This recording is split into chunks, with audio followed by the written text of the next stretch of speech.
This is WTF Nation Radio. No balls. I'm no ballsing you. You hear me? Everything stated on WTF Nation Radio is to be considered the opinion of the person that stated it, and not an official representation of WTF Nation Radio or U.S. Army WTF Moments. Price does not include tax, title, or license. Some assembly required. Each item sold separately. Batteries not included. Objects in mirror are closer than they appear. If conditions persist, contact a physician. Individual results may vary. Keep out of the reach of children. Avoid prolonged exposure to direct sunlight. Keep in a cool, dark place. And please enjoy the show. Shots. It's like cunt, but better. Take my next door neighbor, those two girls, I'll beat their ass. Right. To own and bear arms, whatever the fuck it is. You have the firearm in your house. Congratulations, you own it. You don't raise your kids for a profit, you motherfucker. Yeah. You dumb bitches. Now those are bitches. Yeah. You wouldn't join the pussy flavored protest? It's asinine. I'm with Pie with the parade. If we put this in a parade, we could do it like Mardi Gras. Yeah. We can throw beads and titties and drink and be merry. Yeah. Also, you got a different opinion? Oh, well, fuck you. Go jump off the rocks.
Dark side, I need to find some meaning.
WTF Nation Radio.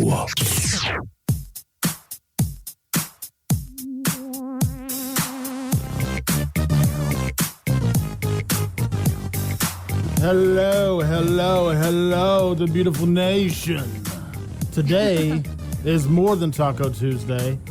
It is Tyrsday's Magick. And I'm here with the lovely Minx. Hi. What's up, girl? Oh, not much, boo thing. How are you? I'm chilling. I ate some tacos, I think. I hope. Well, I should have ate tacos. Speaking of tacos, I totally, did you know, random fact, today is national, or I think it's not, or it could be fucking international. Who knows? Anyways, it's Doctor's Day. So today at work, we actually had like this huge like potluck luncheon thing, but it was Mexican themed. So there was tacos everywhere. Oh my God, it was so good. And one of my anesthesia providers, she actually butchered one of her longhorns and like brought in like longhorn meat. Oh my God. Cuffs, do you eat longhorn tacos? By the way, everybody, we got some new on the staff. Some new, like on fleek. I'll use that word properly, right? Yeah, I have no idea. Okay. It's Cuffs, everybody. What's up? What's up? How y'all doing? Super good. Hey, do you eat longhorn tacos? I think her Skype don't like longhorn tacos. So what does a longhorn taco taste like versus a shitty beef taco? It tasted so much like more fresh and like just, fresh because, it's recently butchered. So it was good. What? Yeah. I don't know if I've ever had a longhorn taco. That sounds so good. Yeah, it was good. I wonder what the difference between a regular longhorn cow and a longhorn is. Besides the horns. I can't tell you. Like, we can Googleize it. I will Googleize it one day. We'll go to meatconnoisseur.com.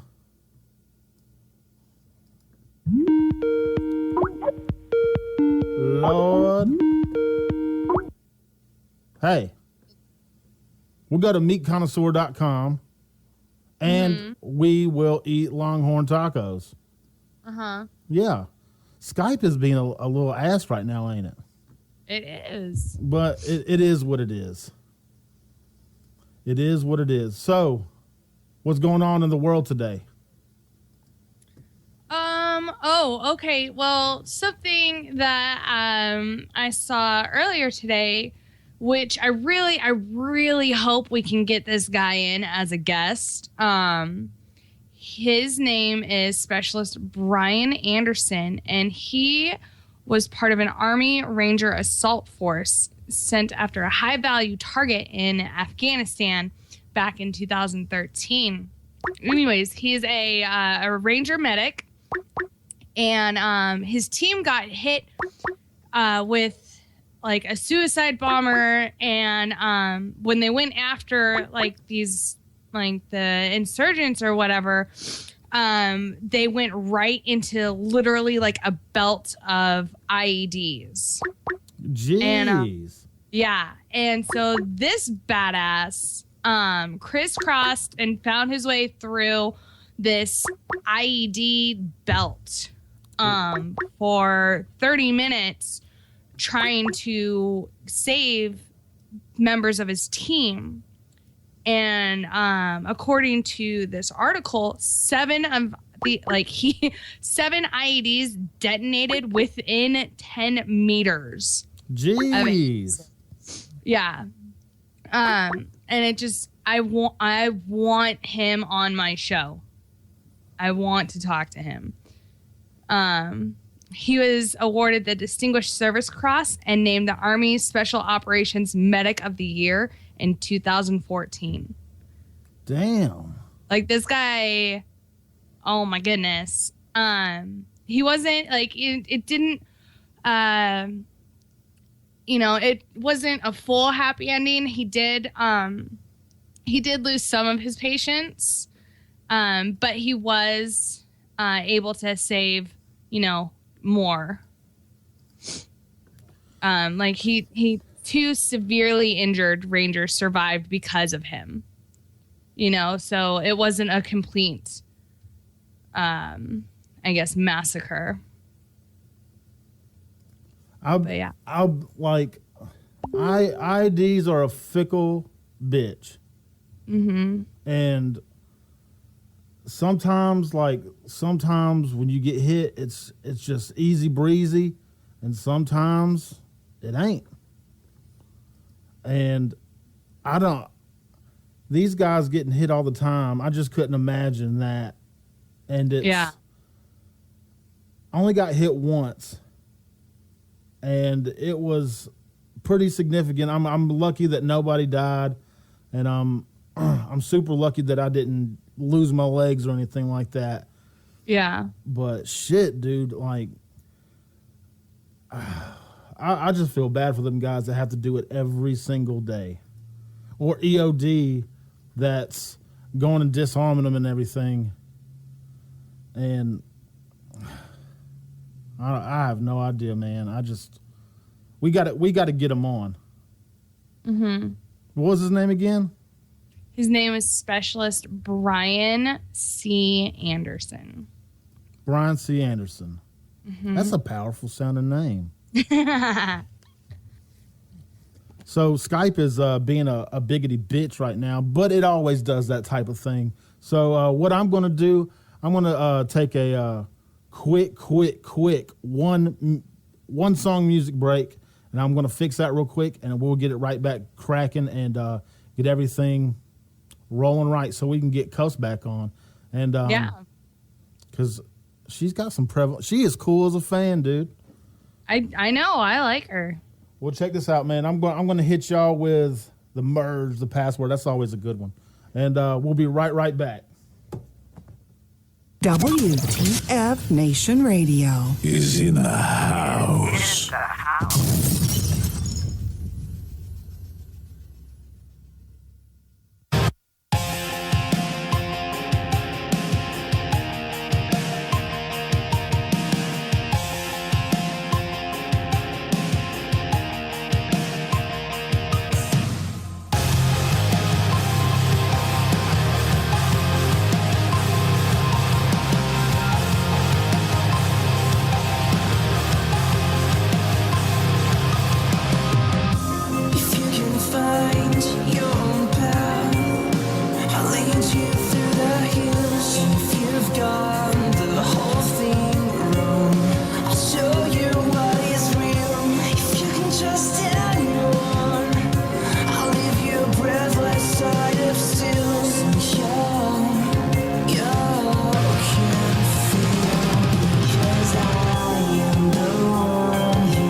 Because I'm what you wish for.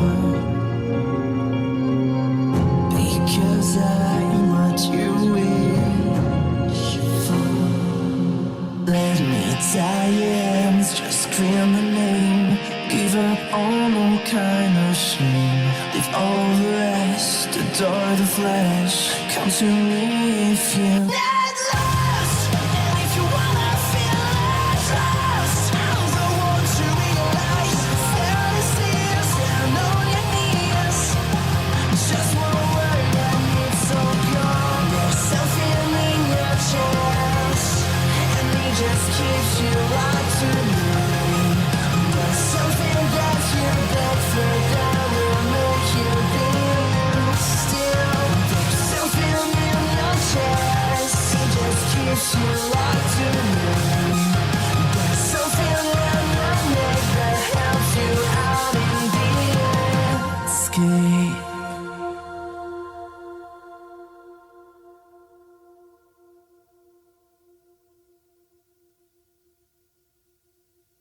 Broadcasting live from the basement of the Pentagon. This is WTF Nation Radio. Skype diverted. Situation diverted. Welcome back, guys. This is Tyrsday's Magic. I'm your host, Jay Reddy. I got Minx and Cuffs. What up, gals? What's up? Ladies. Okay. I'm still intrigued about this Longhorn meat, and you are, and I'm intrigued about all kind of things. I know you are. I'm a retard. Is that politically correct to say anymore? I'm not sure. It depends on who you're talking to, I think, Jay. What about myself? I can call myself a retard, right? I think so. Yeah. Is it only? I mean, it just means slower. Yeah, I think that works as long as you're using it on yourself and not towards anybody else. You should be good, Jay. I used to run crescendo, but now I run retard. I mean, it happens. I got that stanky leg. I don't know what that means. You never look. You went out Friday night. You didn't do the stanky leg at the. Oh, that. No. At the I boot watch scootin' people boogie? do it. I watch people do it. They do, but the stanky leg at the boot scootin' boogie. Yeah, well, this one they do because I don't know. It's weird. Once like midnight hits, then it turns into like a quote club. So then I just normally like I'm old, okay? So I normally just like sit there and I'm like, well, this is nice. And then I people watch. That's fun. That's the best part of going out is people watching. Oh my God, it is. That is the best part. Do you talk shit about them with your person that you went with? Like, look at that motherfucker right there. Oh my God, constantly. What's that bitch wearing? Yeah, no, seriously. Ooh, I like those jeans.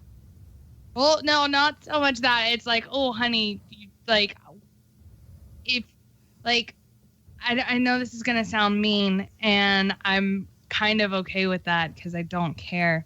But some ladies, like, I will give it to them for having the self-confidence to pull off some of those outfits when they were having jiggly bits, like, hang out. And I'm just like, but, like, at the same time, I'm like, if that hooker can wear that outfit, like, then obviously maybe I could get away with that. But then I think about it, I'm like, I have too much self-respect.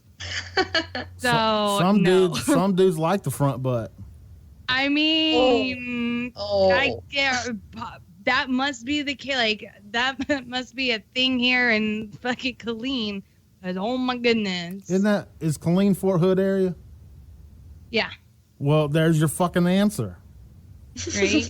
Fort Hood. Fort Hood had got some nasty, non-respecting, going to put their wiener in everything kind of soldiers. Well, I mean, every army base has it. Bragg and Hood. Bragg and Hood, that's what I'm calling it. And Fort Sill. Stewart was bad, too.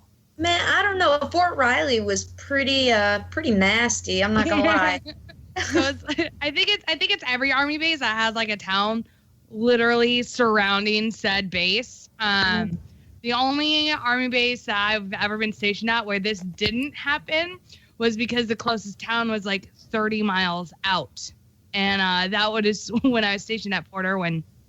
Oh, literally, like the nearest town is 30 miles away.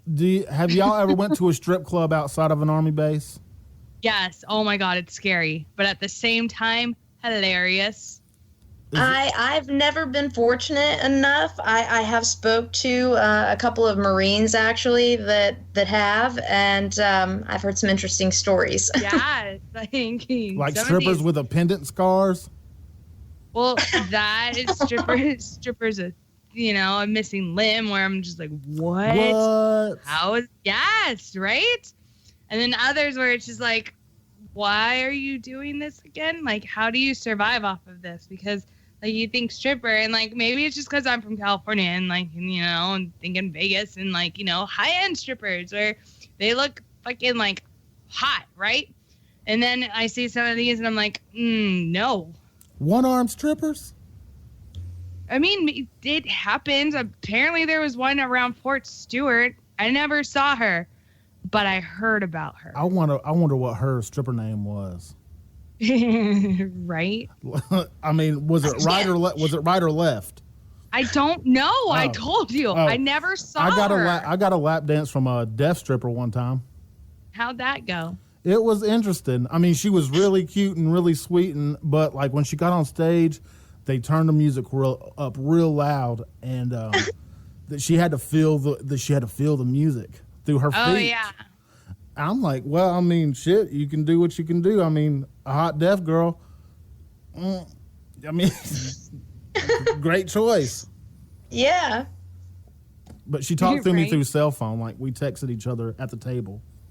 Aww. Oh, that's sweet. At least she didn't want to get married, so I won. Yeah. Mm-hmm. Ooh, what stories do you ladies have in the world today? Uh-oh. I was going to say, do you want to go with one, Cup, since I already did one? Yeah, definitely. I've got one here. Military digging up World War II battle remains from Hawaii cemetery. The Associated Press reports out of Honolulu, military and Veterans Affairs officials are digging up the remains of dozens of unidentified Marines and sailors killed on a remote atoll in the Pacific during one of World War II's bloodiest battles. The 94 servicemen were killed in the Battle of Tarawa in 1943 and buried as unknowns at the National Cemetery in Honolulu after the war. Defense POW MIA Accounting Agency spokeswoman Major Natasha Wagner says advances in DNA technology have increased the probability of identifying the unknowns. Go ahead. Oh, all I said was that's awesome. I'm sorry. No, you're fine.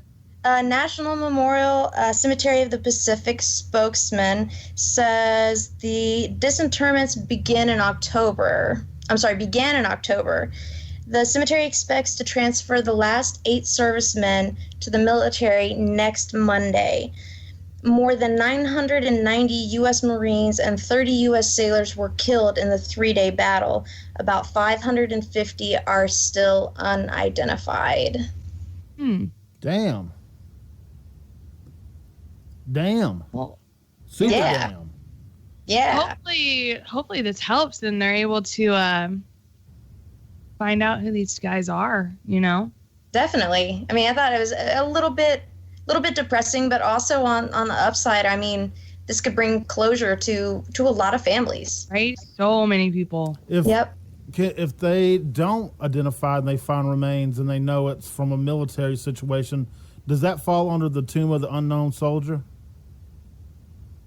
That I do not know, and I can actually look into that and get you an answer to that. That I do not know.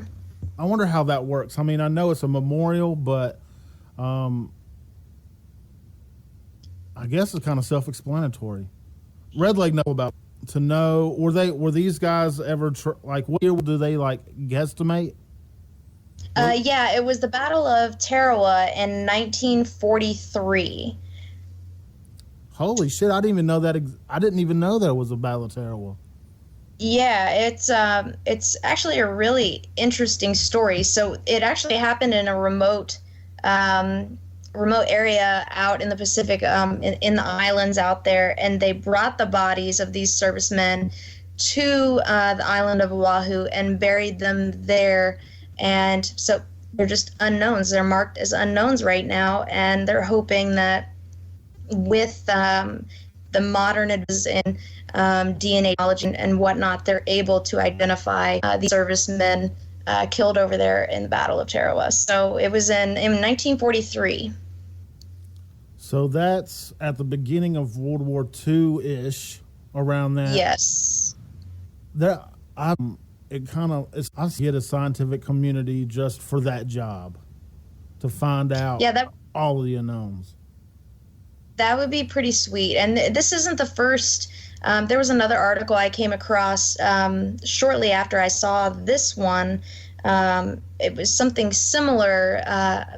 Service members that were unknowns as well that were buried there in Hawaii on the island of Oahu. And there were close to 500 of them, I believe. And those 500... In addition, this has nothing to do with the Battle of Tarawa. This is something completely different. It's still World War II, but they're still in the process, I believe 5 years later, trying to identify those servicemen. I believe they were mainly Marines and sailors. That's wild. So it takes a while. Oh, yeah. Very much so. I watch documentaries on paleontologists digging up dinosaur bones or the linked species between humans and apes from where they think we came from and this, that. But they have to go back millions of years and date that and try to get DNA out of that. Or even recently they found a whole mammoth frozen in the tundra of Russia somewhere or Siberia. And they're trying to get DNA from that. So it's like all the shit they have to do there to think if they can have, what's that show, Bones? That the chick, what is it called, Minx? When the study of bones? Study of bones. Yeah. There's a specific, like, not paleontology. I was gonna say like not like like your anatomy, your human bones, everybody, there's a certain type of... Oh, physiology? I guess so. Anatomy and physiology. So, well, anatomy is like how the body is like the structures, but then physiology is how it like works. Yeah, like they can tell the difference between the male skull and the female skull, or how old a person is by the teeth. There's also like osteology. That's you. Osteology was another one. That sounds like the ticket. Osteology. Yeah. That's more bones. Yeah. So like they can go in and see a piece of bone or what happened to it and determine this happened or this was the cause of death or this was this or this was that. That shit interests me to the fullest. Does it? Oh, God, I geek out on shit like that. I geek out on space and, like, ancient secrets. Oh, I love ancient secrets. I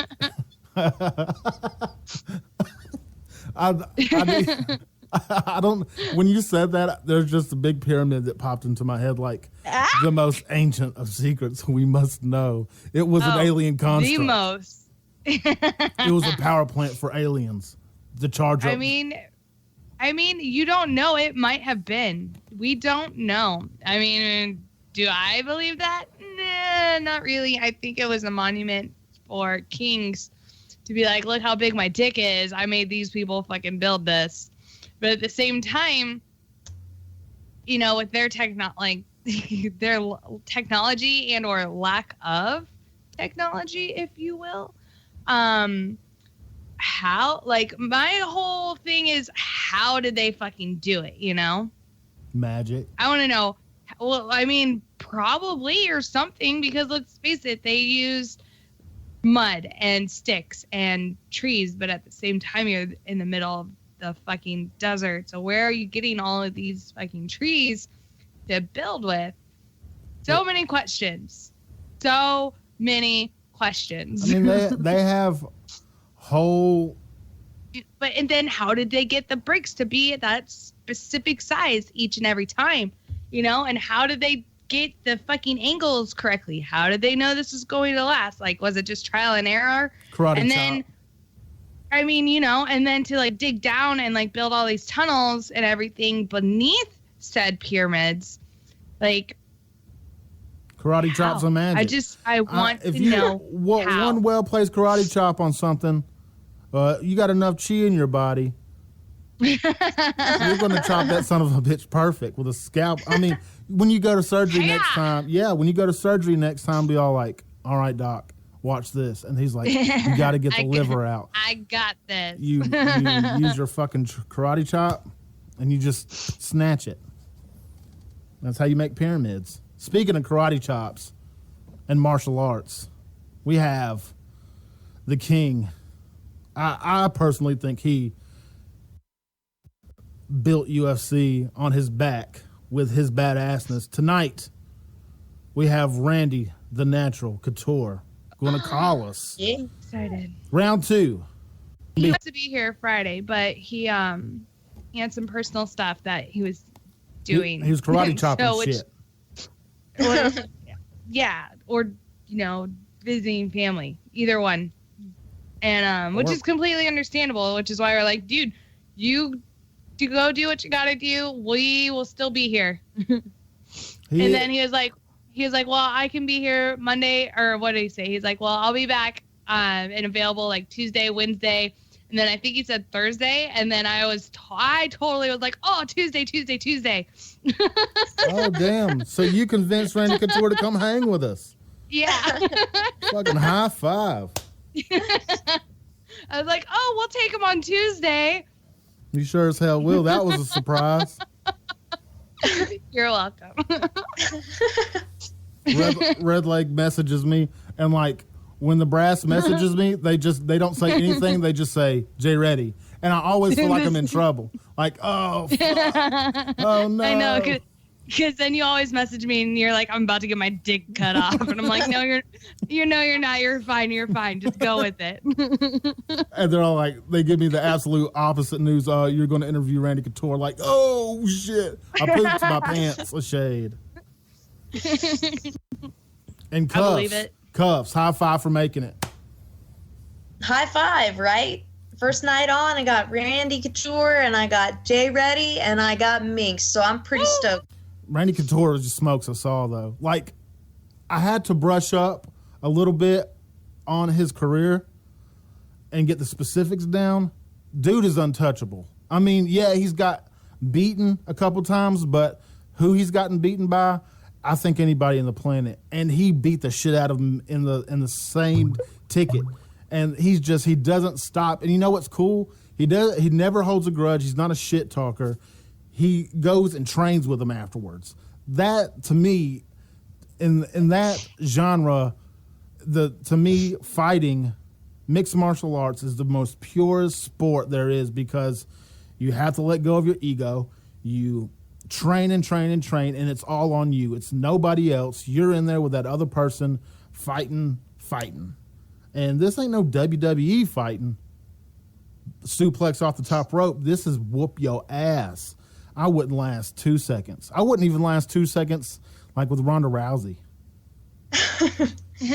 She's a badass too. Yeah, I don't give a fuck what anybody says. She is a beast. Yep. And even all the female division in the UFC, dude, they fight like men. I mean, they are vicious. And the level of talent that has come out over the years is undeniable. I enjoy watching female fights because, dude, they can hang. There's some, I'd say 90% of guys in the world would get beat by all these girls in the UFC. They would beat their ass. They're too Oh mean. yeah, I agree 100%. Would y'all do it if you got the chance? If somebody came up to you today and said, "Hey, your new job is to train every day for UFC," would you do it? Maybe. Possibly. Yeah, I agree. Possibly. Maybe. I don't know. Have you ever taken a punch in the face, Minx? Once. How was that? It pissed me off. Hell yeah, me too. I got slapped in the face one time. I got feisty as fuck. What about you, Cuffs? Did you uppercut a lady? Never uppercut a lady. I have been hit in the face on accident. It was actually during training, and so I couldn't hold a grudge. But during training, but nothing intentional. Y'all got to go get into some fights. Why? When it's so fun. much easier to just. But it's so much like I don't like interacting with people. So it's so much easier. So there's that. And then two, it's so much easier to just have like resting bitch face. So that way you put off this persona of like, don't fuck with me because I will cut you. Which I will because I always carry a knife on me. See, I dig that. First, I don't carry the knife. I carry the gun. So, Well, but I'm right there with you. That's what you'd be doing in the club. That's normally kept in the car. Like, especially if I go out or into places that are, quote, gun-free places. Yes, agreed. So the weapon stays in the vehicle and then the knife stays on the person. Agreed. There are locations where you can't take the gun, but in my specific state, I can conceal carry, a constitutional carry without a license now. So that's nice. So yeah, it'll stay in the glove box when the time is appropriate. But other than that, it's on my person. Mm-hmm. Y'all took this to a whole nother level. I was talking about competitive fighting. Y'all are killing bitches. Damn, y'all are vicious. Y'all see world. Lord. I mean, I don't want to get into a fight unless I absolutely have to. Well, like if there's no other way around it, then okay, sure. But to me, there's nothing like it. It's so fun. But if you touch my glasses, I'm gonna lose my shit. See, but it's always fun. Like if you go to if you hang out with like a bunch of females with long hair, you know shit's about to go down when all those bitches start putting their hair up in like a ponytail or a bun. You're like, oh shit! Like what just happened? Shit's about to go down. Yeah, like what do I need to get ready for? Because like you don't want your hair to be all fucking loosey goosey because that's how like these cheating bitches like they like to pull hair and then you're gonna be missing a chunk of your hair and that's not fun or cute. Nope. So you gotta secure it. Yep. Jeez, ladies. y'all Yep. just is that what you're doing to the clubs and the chicks? Just staring them down like bitch face, like try me, bitch. I'm judging your pants. Bite me, you hooker. That's terrifying. I mean, I can't confirm or deny. Y'all are too much. And old Cuss are gonna blast on a mofo. Y'all are gangsters. Hey, Cuffs, you were 5'0", huh? I was, yeah. Oh man. I got into some shit know. with y'all. Was your police scanner, not scanner, what the fuck am I talking about? The speed trap machine gun, what the hell is it called? Radar gun? That's it, radar bullshit. Was it always calibrated or did you cheat? No, it was calibrated. That's the only excuse I know how to get out of a ticket that never works. Yeah. Yep. No, it was always calibrated. I heard that once when I was a kid on Cops. Was that motherfucker calibrated? And somebody said I think he got off or something like that. And the cop was like, oh shit, I don't know. But everybody starts using that, so whatever. What would be the one thing that if you pulled somebody over, said to you that you were like, that's pretty funny, go home? See, and For me, I'm more of a warning kind of gal, I guess. I'm not into writing tickets. I'm sure you've heard the term. That's paperwork. Yeah, but paperwork. Or, Blue Falcon or Buddy Fucker. That's what military police are known as. And I am not a Blue Falcon. That's not my style. I don't want to waste your time, and I don't want to do the paperwork. So I don't mind pulling you over and saying, hey, bro, you were doing like 35 and a 20. You might want to slow it down. And then next time, I might write you a ticket. I'll give you a warning the first time. Second time, you're going to get a ticket. I would think like you pull over a general. Like, sir, you are fucking around. I want to write you a ticket. Possibly. Those are the people that tend to give you the most attitude, though. Do you know who I am? Sir, yes, sir, I do. I do know who you are. Right? I definitely can see your rank. Yes, sir, I know who you are. And don't try to use your rank. I almost called a one-star general a motherfucker one time. Whoops. Yeah, it was real close. He was in the Air Force. That would have gone over well. I was at the chow hall in Iraq, and like I was getting plates for the guys or whatever, and there was somebody came behind me, and he nudged me, and I turned around, you motherfucker, and I saw the star on his fucking chest. And I was like, oh shit! Like I've never halted a motherfucker in my life, and like I cut that shit off real. He looked at me and he kind of smiled, and oh man, if I called a one-star general motherfucker, I'd be under the ground. That was one of the scariest I've ever been in my life. I really thought for hours after that, like, he's gonna find out who the fuck I am. That would be so Maybe he terrible. already knew. Dude. Right? Ooh, I just blew your mind. I don't give a fuck if you're a one-star general in the Air Force or wherever. You know some shit. He probably did know who the fuck I was. I mean, just saying. Man. So, I kind of got in trouble today at work. Because I was reading up on this article of this bullshit. So apparently, if you can't cut it in men's sports, you can now transition into a woman and then dominate because, you're a dude in women's sports. Dude. So the transgender who made switch from men's to women's volleyball now eyeing the Olympics. That bitch is spiking them. Transgender. Can I call him a bitch since it's a guy going to a girl?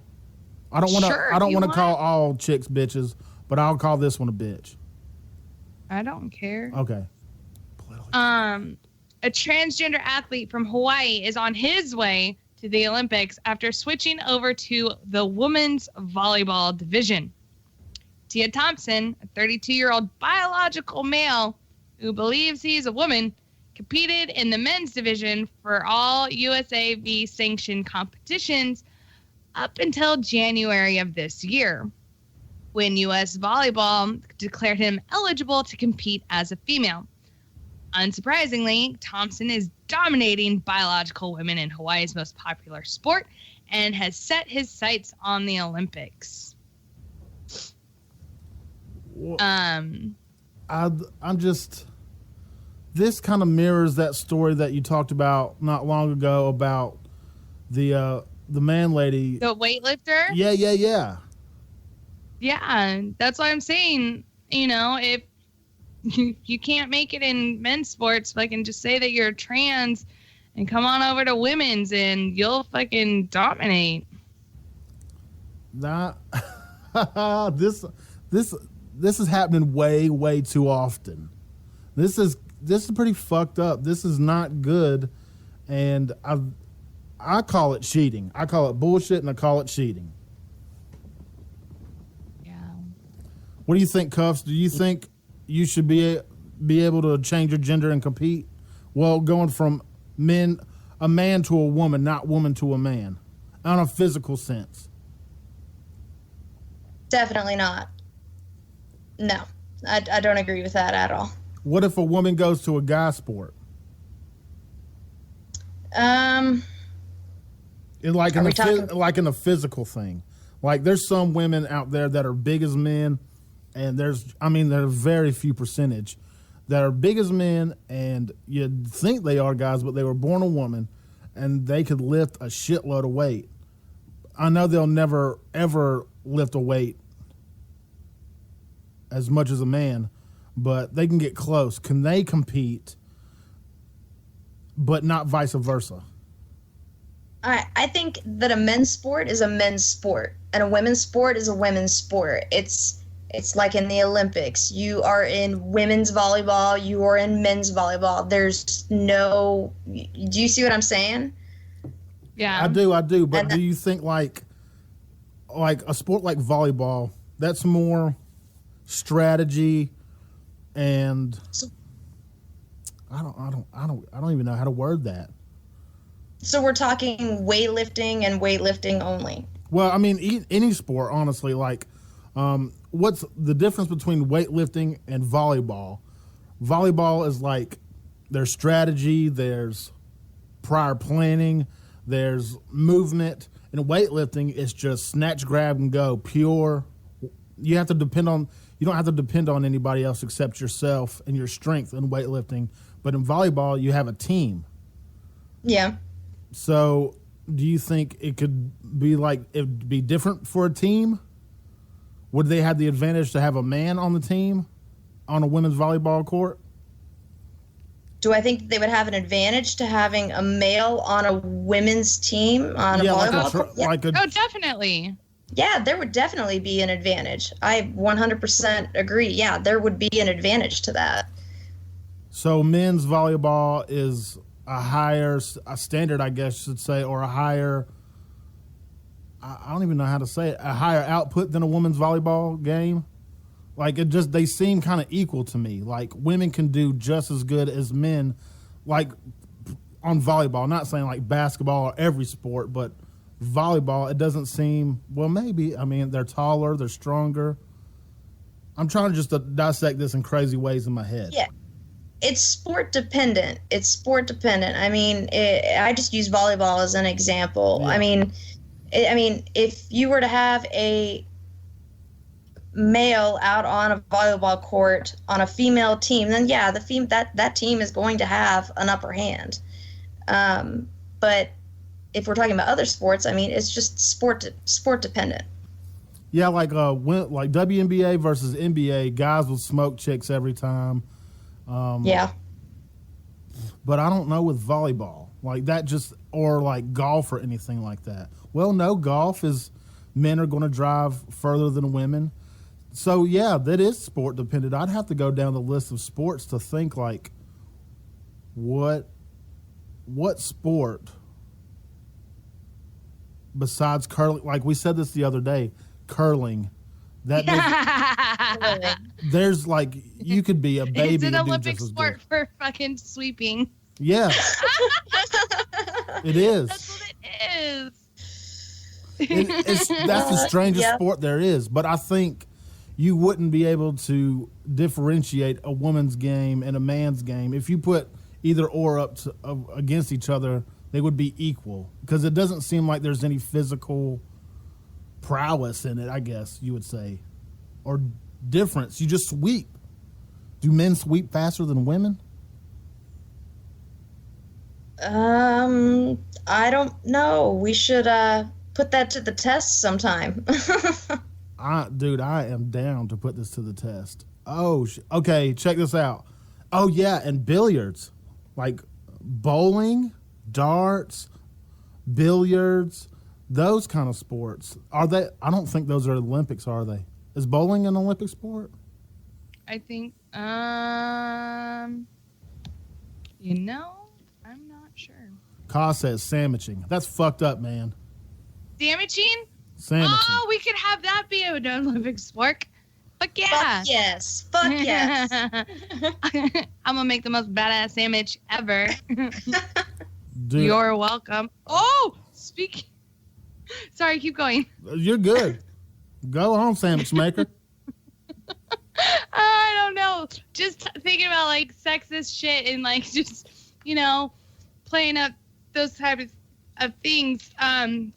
So my urologist that I work with, he likes to say a lot of like dad jokes and like a lot of dick jokes. And I know this has really nothing to do with anything that we were just talking about, but it just popped into my head. So, Jay, ready? Yes. I've got a question for you. Mm-hmm. Why don't chickens wear pants? Because the cock's already out. No. Well, I mean, close. Because they're peckers on their head. Oh, what? That's a mom joke. Mom-dad joke. I was dying laughing. Their pecker is on their head, little bastards. There is. Did you have chickens growing up? No, you lived in California. They don't have chickens out there. Yeah, they do. Y'all have chickens in California? Yeah. Do y'all have chickens in Kansas City? Oh, I think she muted herself.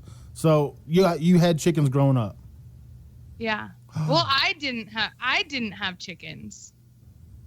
Well, but there is a large part of California that is strictly agricultural. Oh yeah, they're sure the north. Like no, actually, like the majority of the state is agricultural. Yeah. I didn't know it's that. It's just overrun by all those bleeding hearts from the cities. I saw some earlier in the week. I probably yesterday. My days run together. But there was like a march of people with weapons. Oh, in Phoenix. Yeah, what was that all about? I didn't see all of it. I kind of know what it was about. The funny thing is that all of them. One, Arizona is an open carry state, so everything they were doing was legal.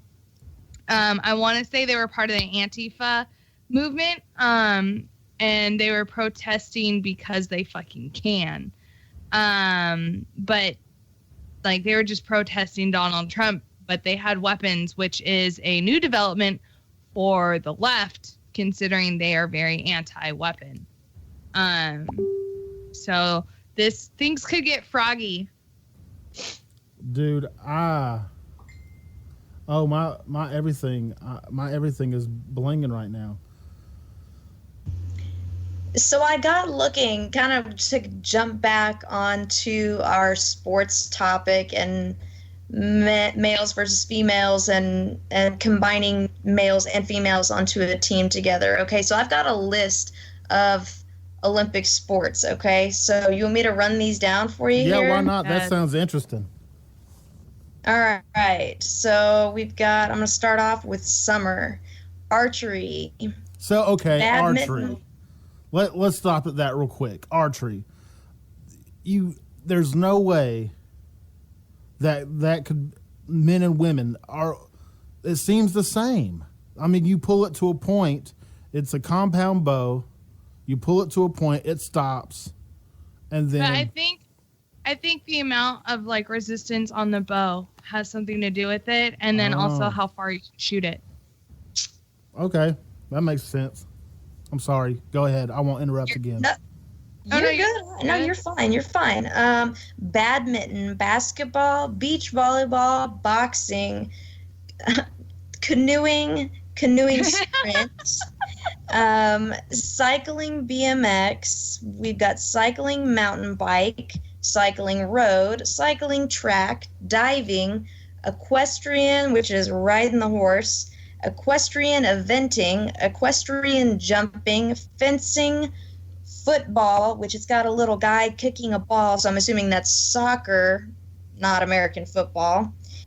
We've got golf, gymnastics, which is artistic, which that is mainly females, if I recall. Gymnastics rhythmic, females only. Handball, hockey, judo. What else? We've got marathon swimming, modern, pentathlon, rowing, rugby, sailing, shooting, swimming, synchronized swimming, table tennis. Fuck yeah. Table tennis, dude. Taekwondo, tennis, trampoline. Oh, trampoline. What? Yeah, trampoline. Triathlon, volleyball, water polo, weightlifting, wrestling, freestyle, and wrestling Greco-Roman. Oh, so those are the summer. That's what Randy Couture was in. He did when he went to the Olympics. He was Greco-Roman wrestling, and he placed. Yes, and so that's awesome. Most of those. While you're going down the list, I'm thinking, okay, men versus women, and but synchronized swimming. I don't know. I think synchronized swimming. I think that's the one sport that you can have that you can do co-ed. Oh yeah. That or equestrian even. Yeah. Any sort of like equestrian sports, because let's face it, it's the horse that's doing all the work. Yeah. Like you just get on its back and all right, let's go. Well, like obviously there's more to it than that, but it's the horse is doing all the work. Definitely. So now I've got some winter sports if you want to hear them here. All right. All right, we got alpine skiing. We have the biathlon, which I don't even know what that consists of.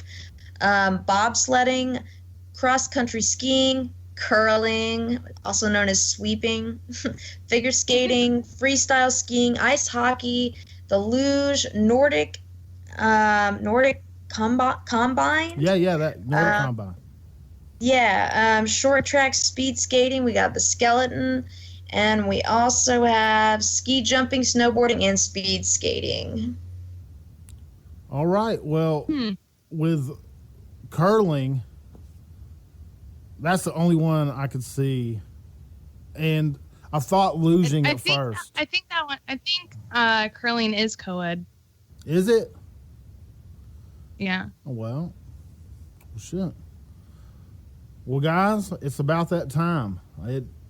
We're going to go on the break, and we're going to call up Randy, Captain America himself. So excited. Fingers crossed. And this has been a great first half. It's not a first definitely. third. All right, guys. Well, we're about to hit the shit, and we will be right back. Shots. Hey, Private Schmedlap, what do you think about this? You have to go to the White House to find out about that.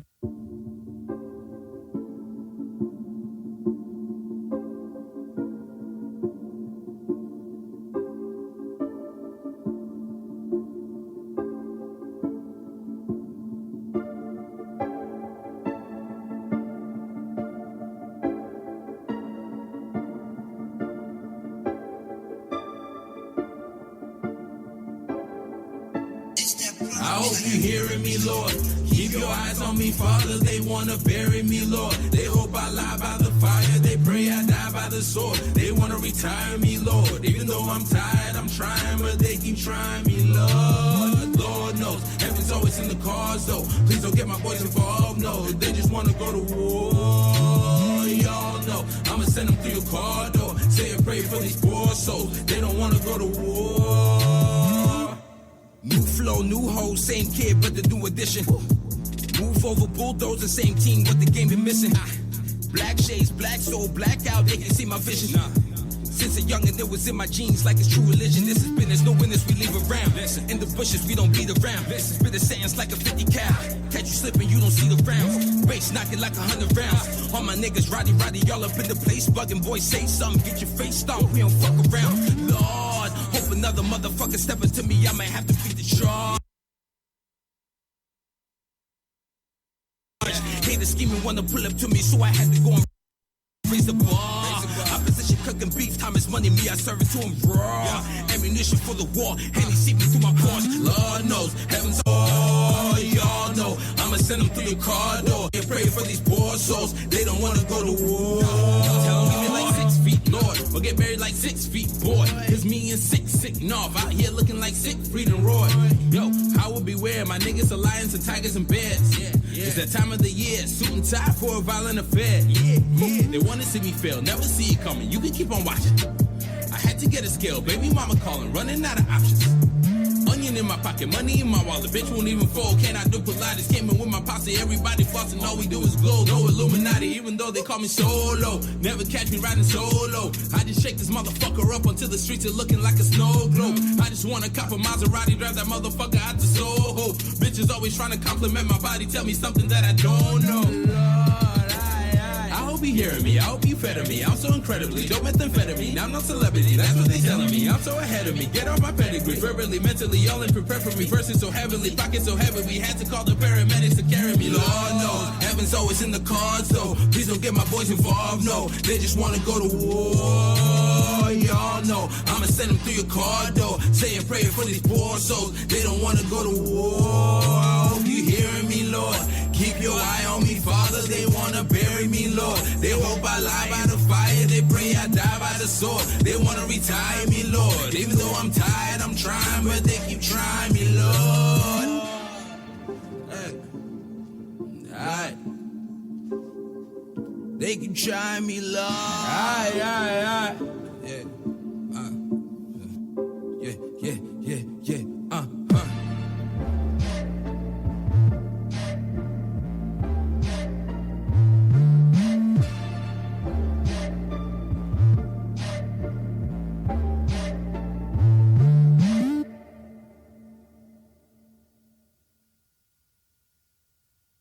WTF Nation Radio WTF Nation Radio is in the house.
WTF Nation Radio is in the house.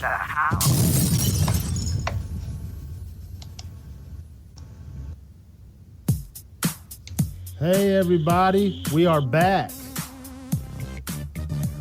It's Thursday's Magic with J Ready, Minks, and Cuffs, and I've got our esteemed guest, Mr. Randy Couture. How you doing, sir?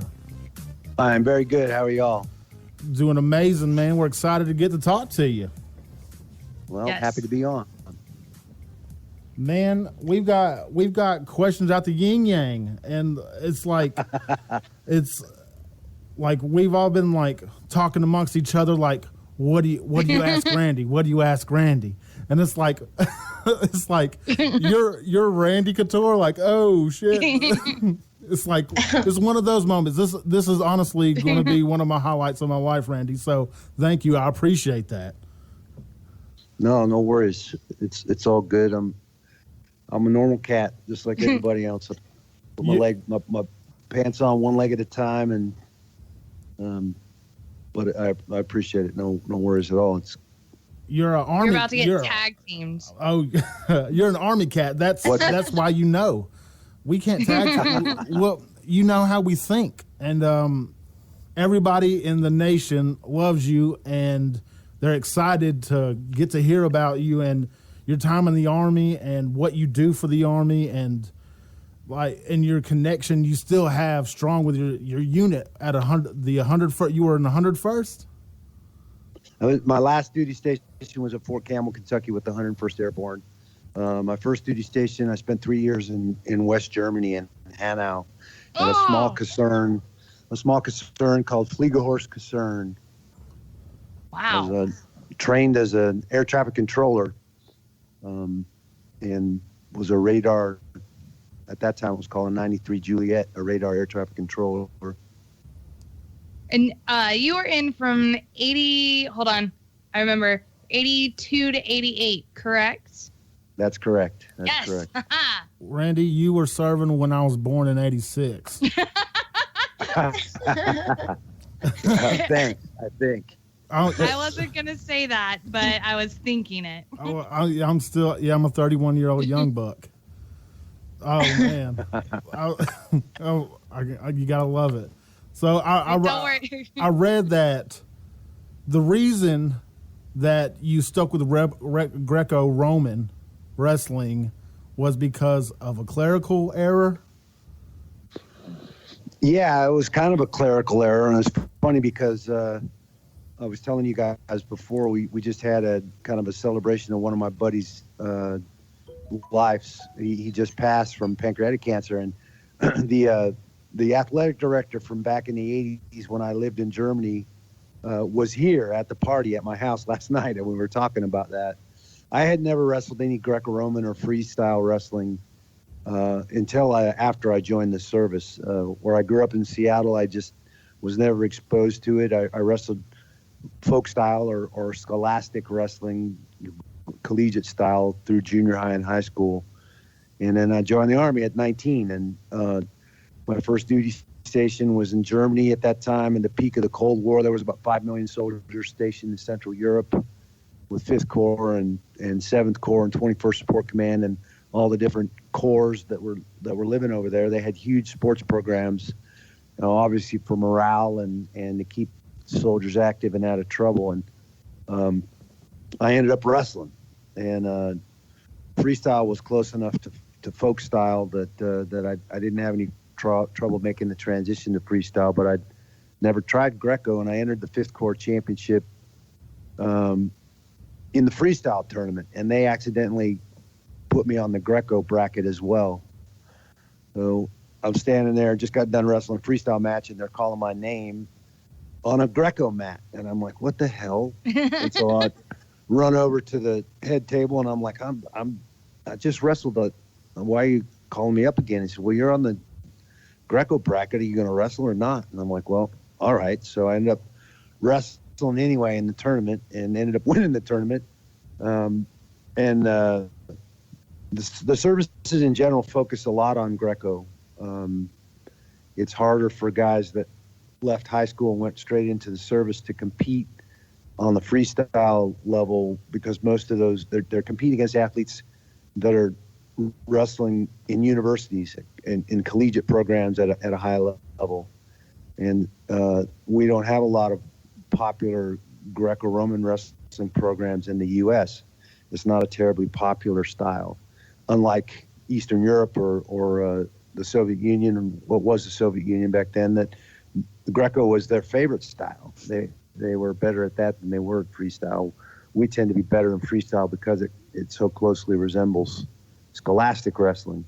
So I end up, because of my exposure in the Army, focusing and falling in love with Greco as a style, and the fact that we didn't have many Greco-Roman world champions and Olympians was all the more motivation for me to try and make a mark in that particular style.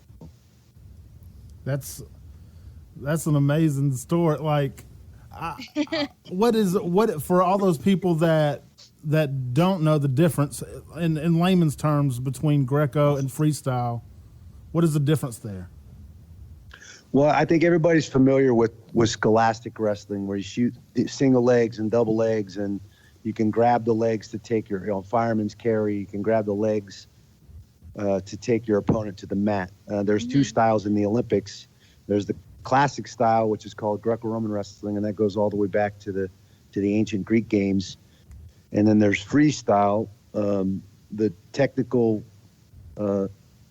offense in freestyle is like scholastic, where you can, again, grab the legs and attack below the waist to take your opponent down and score points. In Greco, all the holds take place from the waist up. Not allowed to touch or use the legs in an offensive or defensive fashion. So it's a much more upright posture, chest to chest, trying to find grips and things to hang on to, more similar to what you would see in judo, only without a gi. We wear a singlet, and you don't have clothing like in judo to hang on to. So we learn to manipulate the human body and grab arms and little nooks and crannies in the human body to throw guys to the mat and score that way. So now, Randy, I kind of want to go back to your experience in the Army. You said you were an air traffic controller, correct? That's right. In 1981, President Ronald Reagan fired all of the civilian air traffic controllers that were on strike. And that created a huge void. All the military guys that were trained as air traffic controllers got out of the military and took those civilian positions and left a big vacancy in the armed forces. So at that time, they were given $5,000 bonuses to anybody that qualified for air traffic control school in the military and would join. So and $5,000 was a lot of money to me at 19 years old. I had a brand new son and had just gotten married and was looking, for a way to support my family. And so I took the bonus and signed up as an air traffic controller and was off and running, headed to Germany. Definitely. And my the main question I have were, what were the main daily duties that you performed? I mean, every MOS has, their daily duties. So on average, do you recall kind of your main duties as an air traffic controller and as an NCO that was an air traffic controller? Well, our main duties, we worked shifts. We were open during the week. We were open 24 hours a day to land and basically control all the air traffic in our airspace in Hanau area. So we worked 12-hour shifts, 3 or 4 soldiers on each shift. So we rotated through shift work, basically, manning the radios and in my case, a radar scope in a dark room, taking filling out flight strips in any aircraft that were coming to land at our airfield, and then weekends we were closed except for by appointment only. So then you're doing all the normal things like guard duty and cleaning and stuff like that, living in the barracks. I was married at the time, so I actually chose to live off base and lived in the German community in the town of Langendiebach, which is right outside of Post, Erlensee and Langendiebach, with the 2 small towns right outside of the base. Yeah. So, basically working my shifts when I was on and hanging out at the gym and wrestling when I wasn't.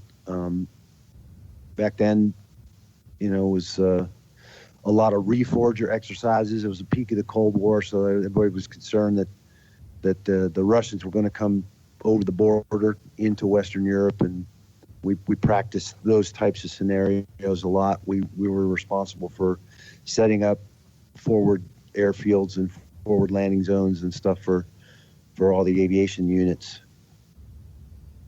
I got to do kind of something like that. I was stationed in South Korea, and we did all the training for if North Korea invades, and that's actually kind of fun training. It is a lot of fun training. I mean, that's what what we signed up for is to protect and protect our country and protect our country's interests and our way of life. And so to get to, actually simulate those types of activities was always a lot of fun.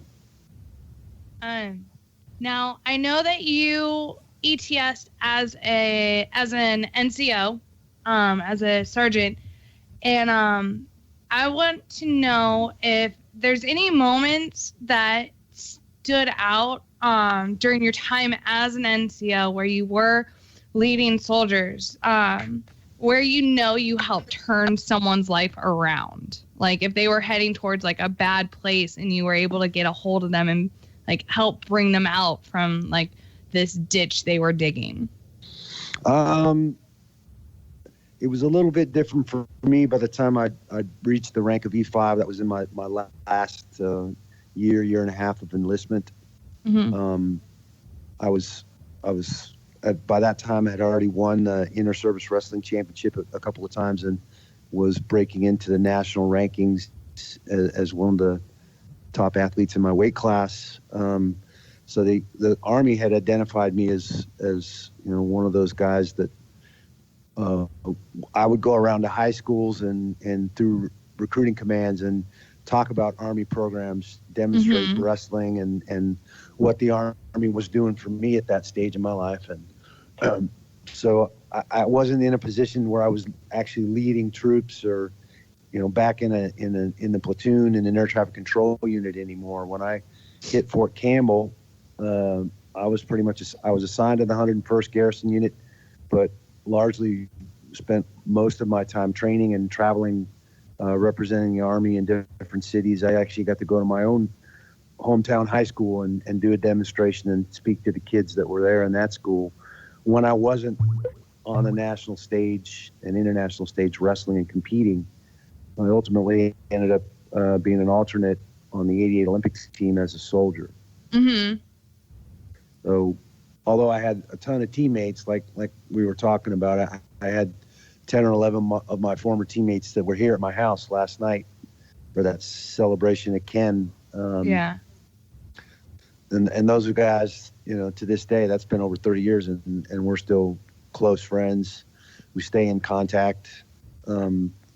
We follow each other. We've had it's funny with new technology because we have a group text that we're all on the same thread, and so whatever anybody's going on, whatever's going on, whatever people think is funny, the pictures, the memes, the stupid political BS that we were all watching. Yeah. We all share that stuff and our opinions about all that stuff, as well as what's going on with each and every one of us. We all live in different cities and have different lives now, but so that I think that's how we were all able to kind of communicate what was going on with Ken and then when he passed, and everybody coming here to kind of hang out in Vegas and celebrate him. So those guys will be friends forever. I mean, that's just how it is. That's very important. Very, very important to keep your battles close because they know you at your best and they know you at your worst, and you can't lie to them. They keep you in check and they keep everything light, and they got your back no matter what. And that's what this veteran community, we strive to put this out on the station for everybody. This is a whole big community, and having groups like that to be able to talk and check your battles on the regular. Check your old soldiers. You're gonna have these are relationships that last forever, and to hear that you're still battles with them 30 years later, and y'all come together still. That's an amazing thing. Yeah, I think that's one of the things that our guys struggle with. launch them out of the service, whether they've been wounded or it's just their time to be done, and they're not wearing that uniform anymore. They don't have that support, that structure, those guys that they know have their back. They get estranged from that, and it's tough to deal with. You just expect them to pick up and assimilate back into being a civilian, and I don't think you're ever going to be a civilian. And I talk to vets all the time, and I'm like, everybody wants to act like because we've seen shit and done shit that we're broken somehow, and I'm like, you guys aren't fucking broken. You guys are far from it. You're one of the few that have been and done and seen things that not everybody can deal with and not everybody can do. And that makes you special in my book. That doesn't make you broken. That makes you special. So being with people that understand that, that get it, that have been there and done it too, and signed on that dotted line and made that oath is important. And I think that's something we try to get across to the vets that I get to hang out with and meet, especially the ones now that have actually had to put their asses on the line. And I was fortunate in the 6 years I was in, I never really had to do that. I spent most of my time, on a mat fighting for points, and it's not the same thing. So I see the difference, and I see the level of commitment that these guys have and what they've been through and what they've seen since 9/11 and all the situations and stuff that they've had to deal with that, I fortunately never had to deal with. And I recognize the difference.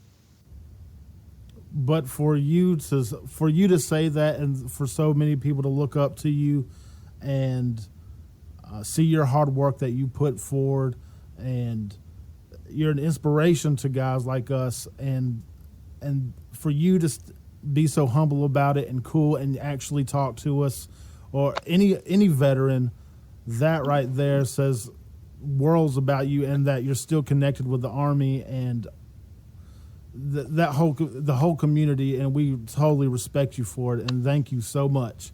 But that leads me to a question.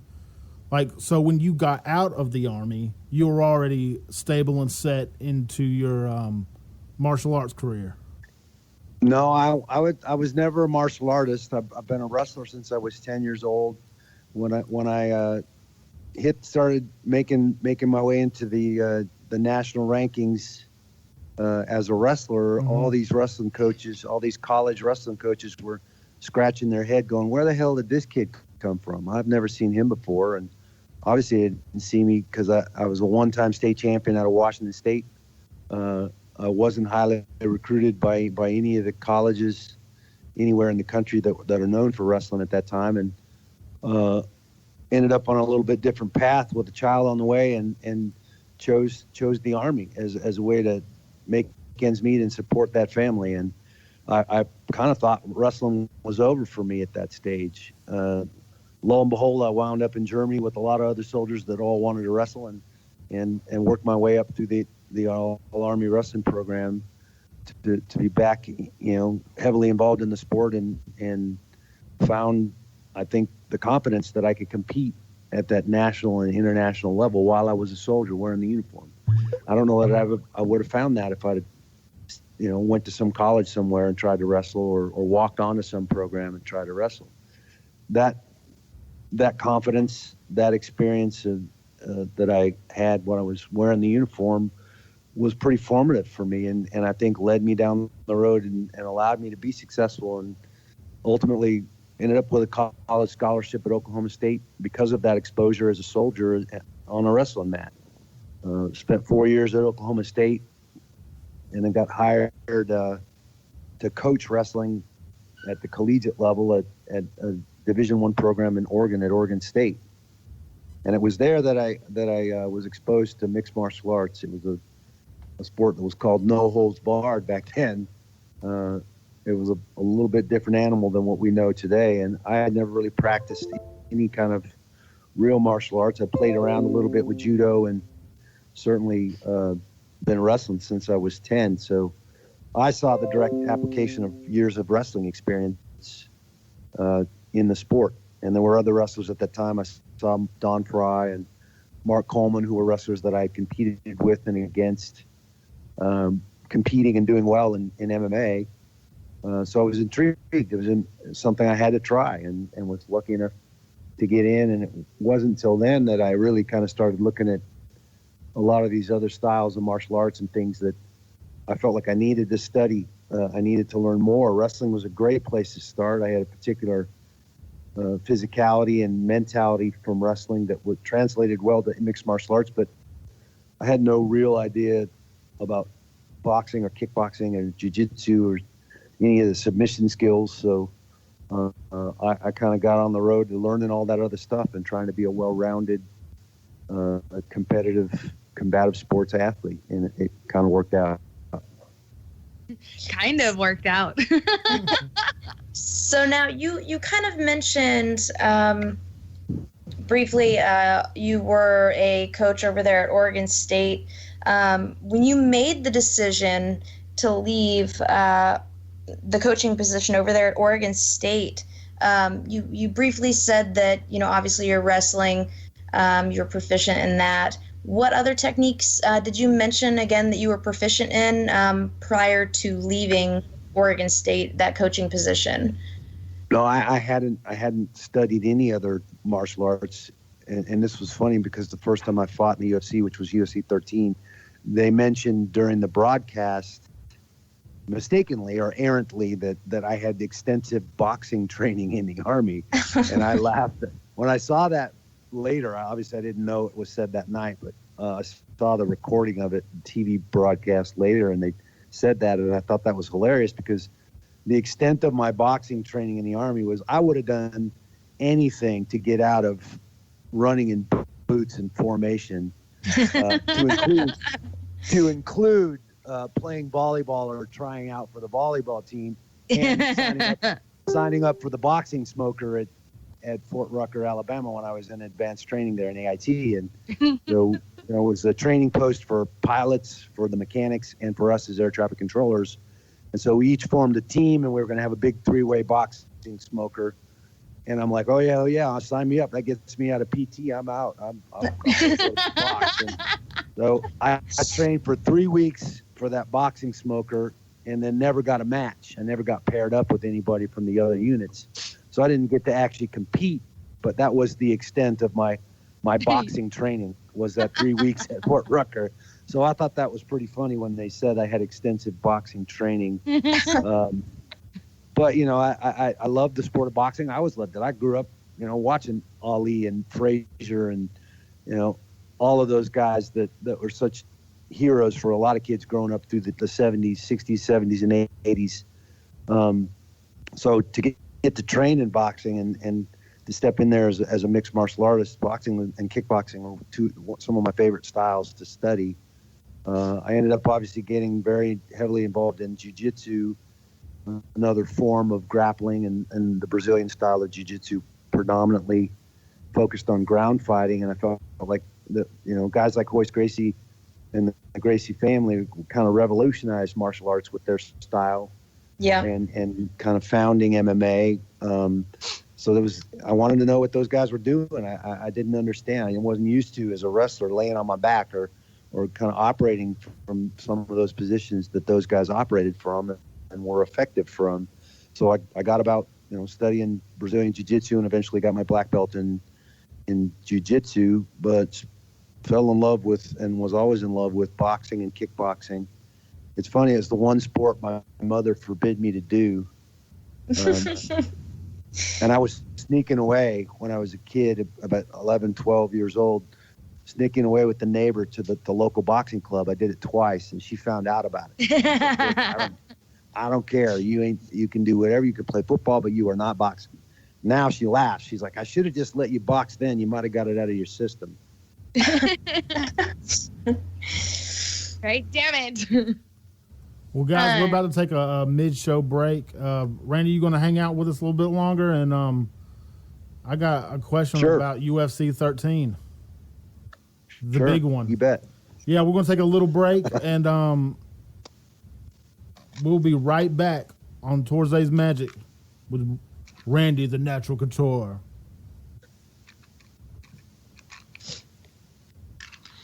WTF Nation Radio is in the house.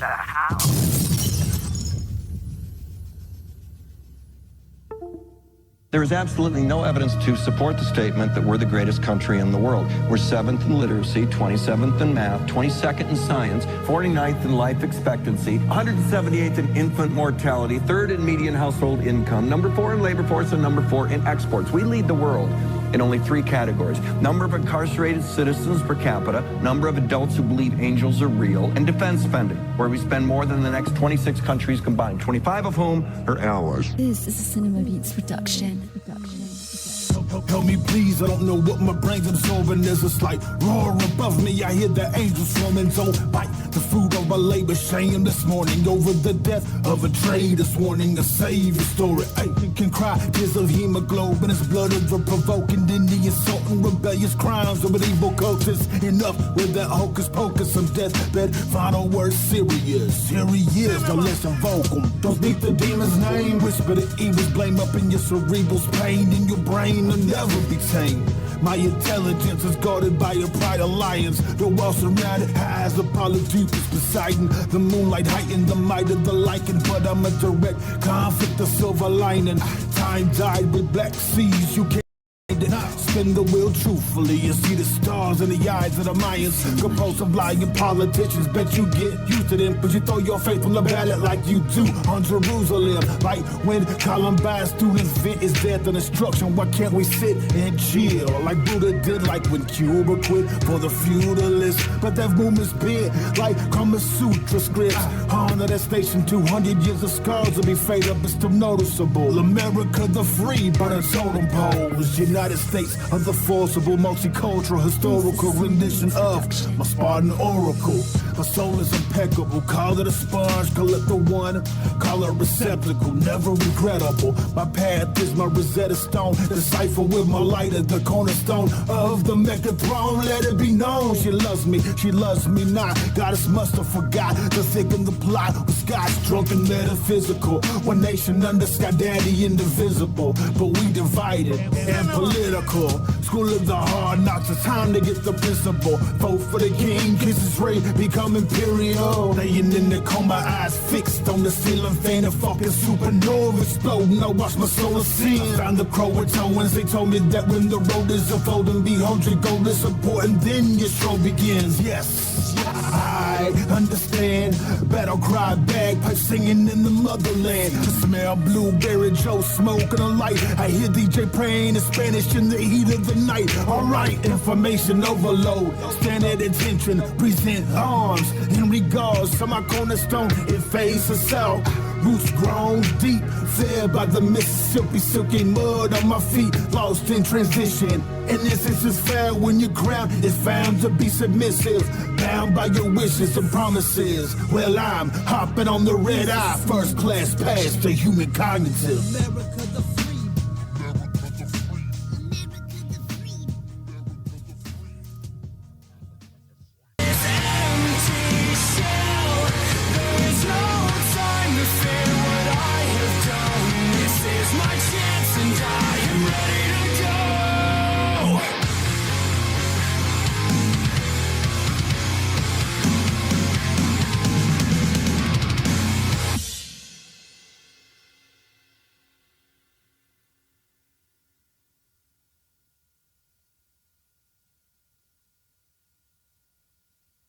Hey everybody, this is Feisty Minx from What the Fuck Nation Radio. I'm here with Jay Reddy, and we have a show on Tuesday called Tyrsday Magick. Jay Reddy, what are you doing? I'm trying to summon the nation. You're about to summon a demon. Like, let me deal with the magic part. You deal with the Viking part. All right, that's cool with me. All right. I am the one, the way your son don't need a gun to get respect up on the street. What is going on, guys? I am back. We are back. Tyrsday's Magick. We're back. We're beautiful. We're here. We're here with Randy Couture. What's up, going? What's go? You feeling all right? Are you feeling energized, Randy? I feel great. Hey, everything's good. I'm energized because I'm fanboying out. I got this question for you, and I thought long and hard about this, and I was like, what do I ask Randy that nobody's ever asked him? But UFC 13. This is your first big, huge. Well, I mean, you've been on pretty large scale of fighting in front of folks, but UFC 13, the big one, your first match there, 97. Yep. You've got Tony Helm in front of you. What's going through your mind? Oh man, I wasn't sure if I should climb the fence and get the fuck out of there or stand and fight. That was a big dude, and it was just kind of surreal, the whole thing. It was a lot different back then. It's not like the sport is now. We were at the Civic Center in Augusta, Georgia in May of 1997, and I think they'd given away most of the tickets just to get butts in the seats. I don't think any of those folks know anybody that was fighting on the card. That there may have been a small percentage of the crowd that knew who Vitor Belfort was. He fought Tank Abbott that night on the card as kind of the super fight. And it was the heavyweight tournament and what they called lightweight tournament going on. At that time, they had just started the lightweights, which was anybody under 200 pounds. And anybody over 200 pounds was the heavyweights. I fought twice that night. It was still tournament format back then. But I think, honestly, there were more fights in the stands than there were in the cage. Oh, my God. It was definitely the tractor pull crowd. It was a little bit different now. Now you get all kinds of celebrities and people that come to the shows, and they're cordoning off, half of an arena just for the weigh-ins the day before, and 7,000 or 8,000 people showing up for the weigh-ins. We weighed in the lobby of the Holiday Inn, and that was the first time I got to see any of my opponents. Was at the weigh-ins. I didn't know the guys I was fighting. It wasn't like I could study film or any of those things that I learned to do in much of my later fights. It was a lot different animal, but it was still a blast. It was, I always jokingly say it was about the most fun you could have without going to jail. But it was an amazing show, and they were two huge guys, Tony Hollema and Stephen Graham, were those first two fights that night, and they were both 290, 300-pound guys, great big guys, and obviously I walk around about 220. I'm not a big heavyweight by any stretch, so I think most people thought I was going to get squashed. I think my wife thought I was going to get squashed, that she was actually physically sick watching because she's sitting up in the stands, and all these guys are placing bets, and it's like, I'm betting on the big guy, and I thought my wife said she thought she was going to pass out. But it was a unique experience, and I felt fortunate to use my wrestling skills. That's pretty much all I had at that point. You double legged them, and you beat the shit out of them, and then rear naked choked them in under a minute. I mean, it's like fuck. Let me do this. He's 100 pounds heavier than me. Fuck. Let's go. And then you get it. Like, was it like, oh shit, I got him? You're kind of on autopilot. Yeah. That's the nature of wrestling and the nature of combative sports in general. It's action, reaction. I had 5 days to prepare for that tournament. Obviously, I was in great wrestling shape. I've just come off of the Pan Am Championships, wrestling for the U.S. at the Pan Am Championships down in Puerto Rico, and literally hopped out in Atlanta instead of going all the way back to Oregon, and spent that 5 days before the fight trying to figure out what these jiu-jitsu cats were doing on their back and what fight night was going to look like. And so I felt fortunate that things went as well as they did. I think everybody was a little bit surprised that I even knew what a rear naked choke was as a wrestler. But, wrestlers know how to choke. We're just not usually allowed to do it.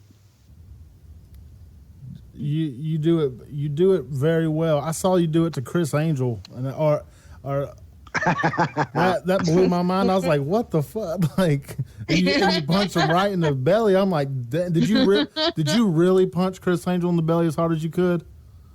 Yeah, absolutely. Oh, and shit. that was the way Chris wanted it. Obviously he was out to prove a point, and I think that's something that Houdini used to do back in the day. And isn't that what killed him?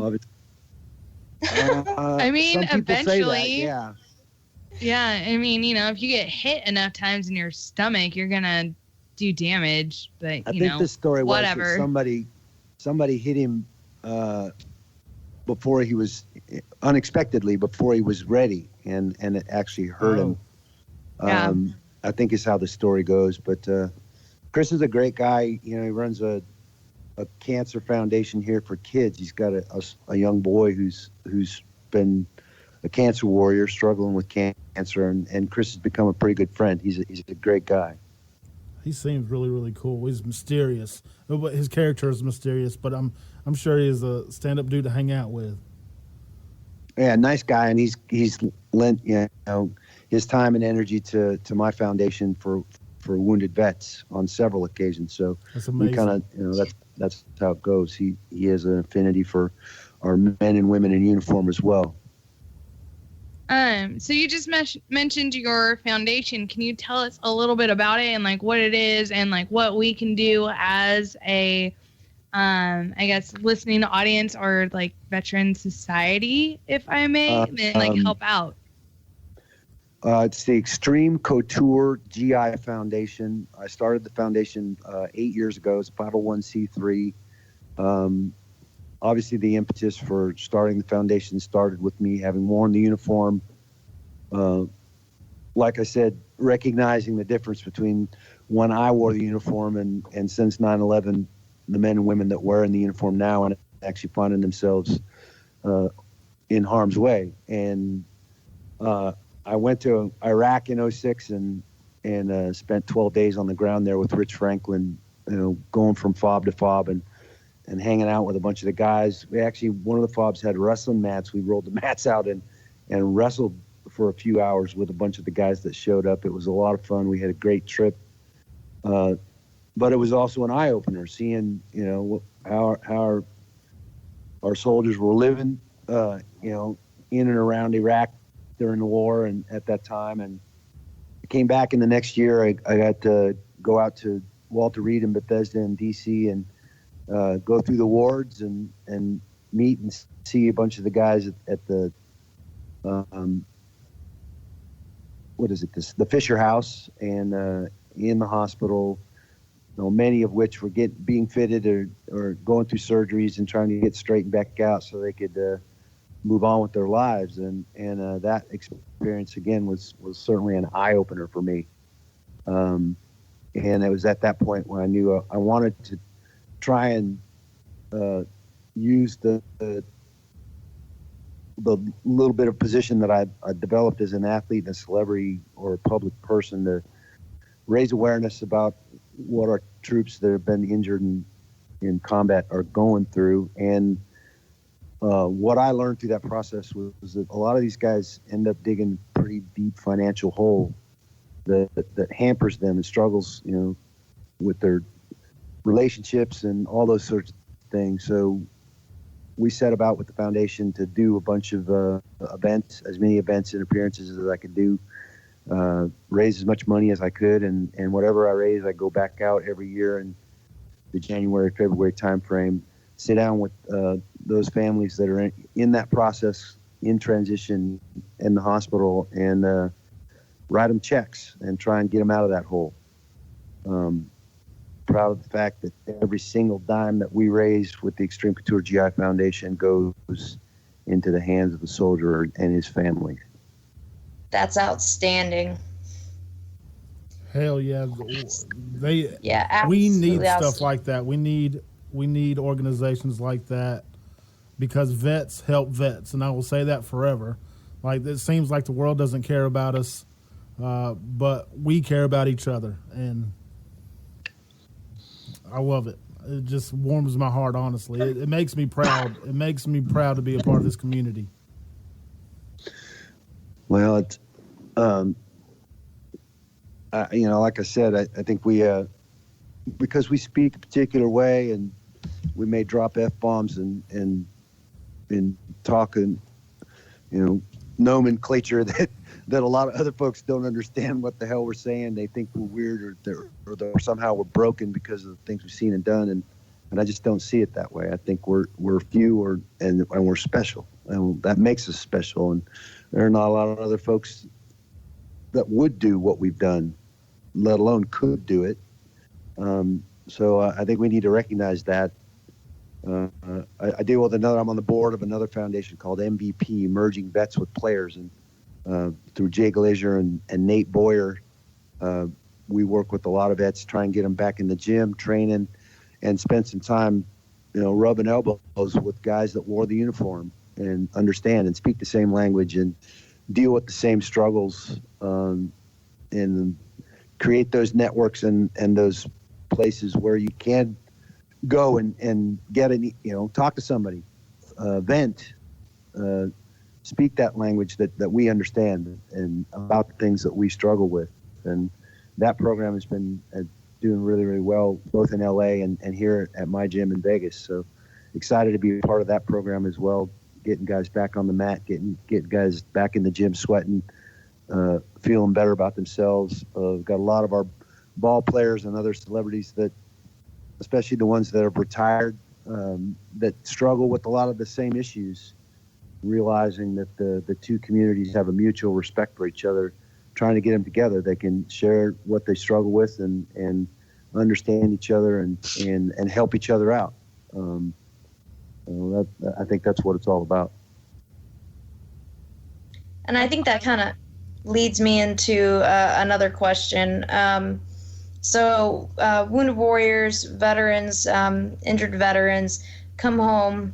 They're dealing with physical, mental pain, and I think I wouldn't call it the same, but how do you cope and deal with pain and trauma during a fight? Because when veterans come home and they're injured or dealing with PTSD or with demons, they're also dealing with that pain and that trauma, and they're fighting as well. Is there any advice you would give regarding fighting those demons or fighting that pain and that trauma?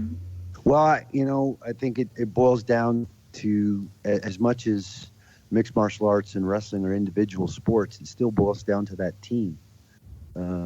Those guys that I train with, sweat with, bleed with every single day are the guys that I rely on, that I can say, hey, my freaking thigh turned black after this fight. The guy kicked me in my thigh 14 times, and now I'm having trouble walking, and I can't get around. That's the guy I can lean on. That's the guy that understands.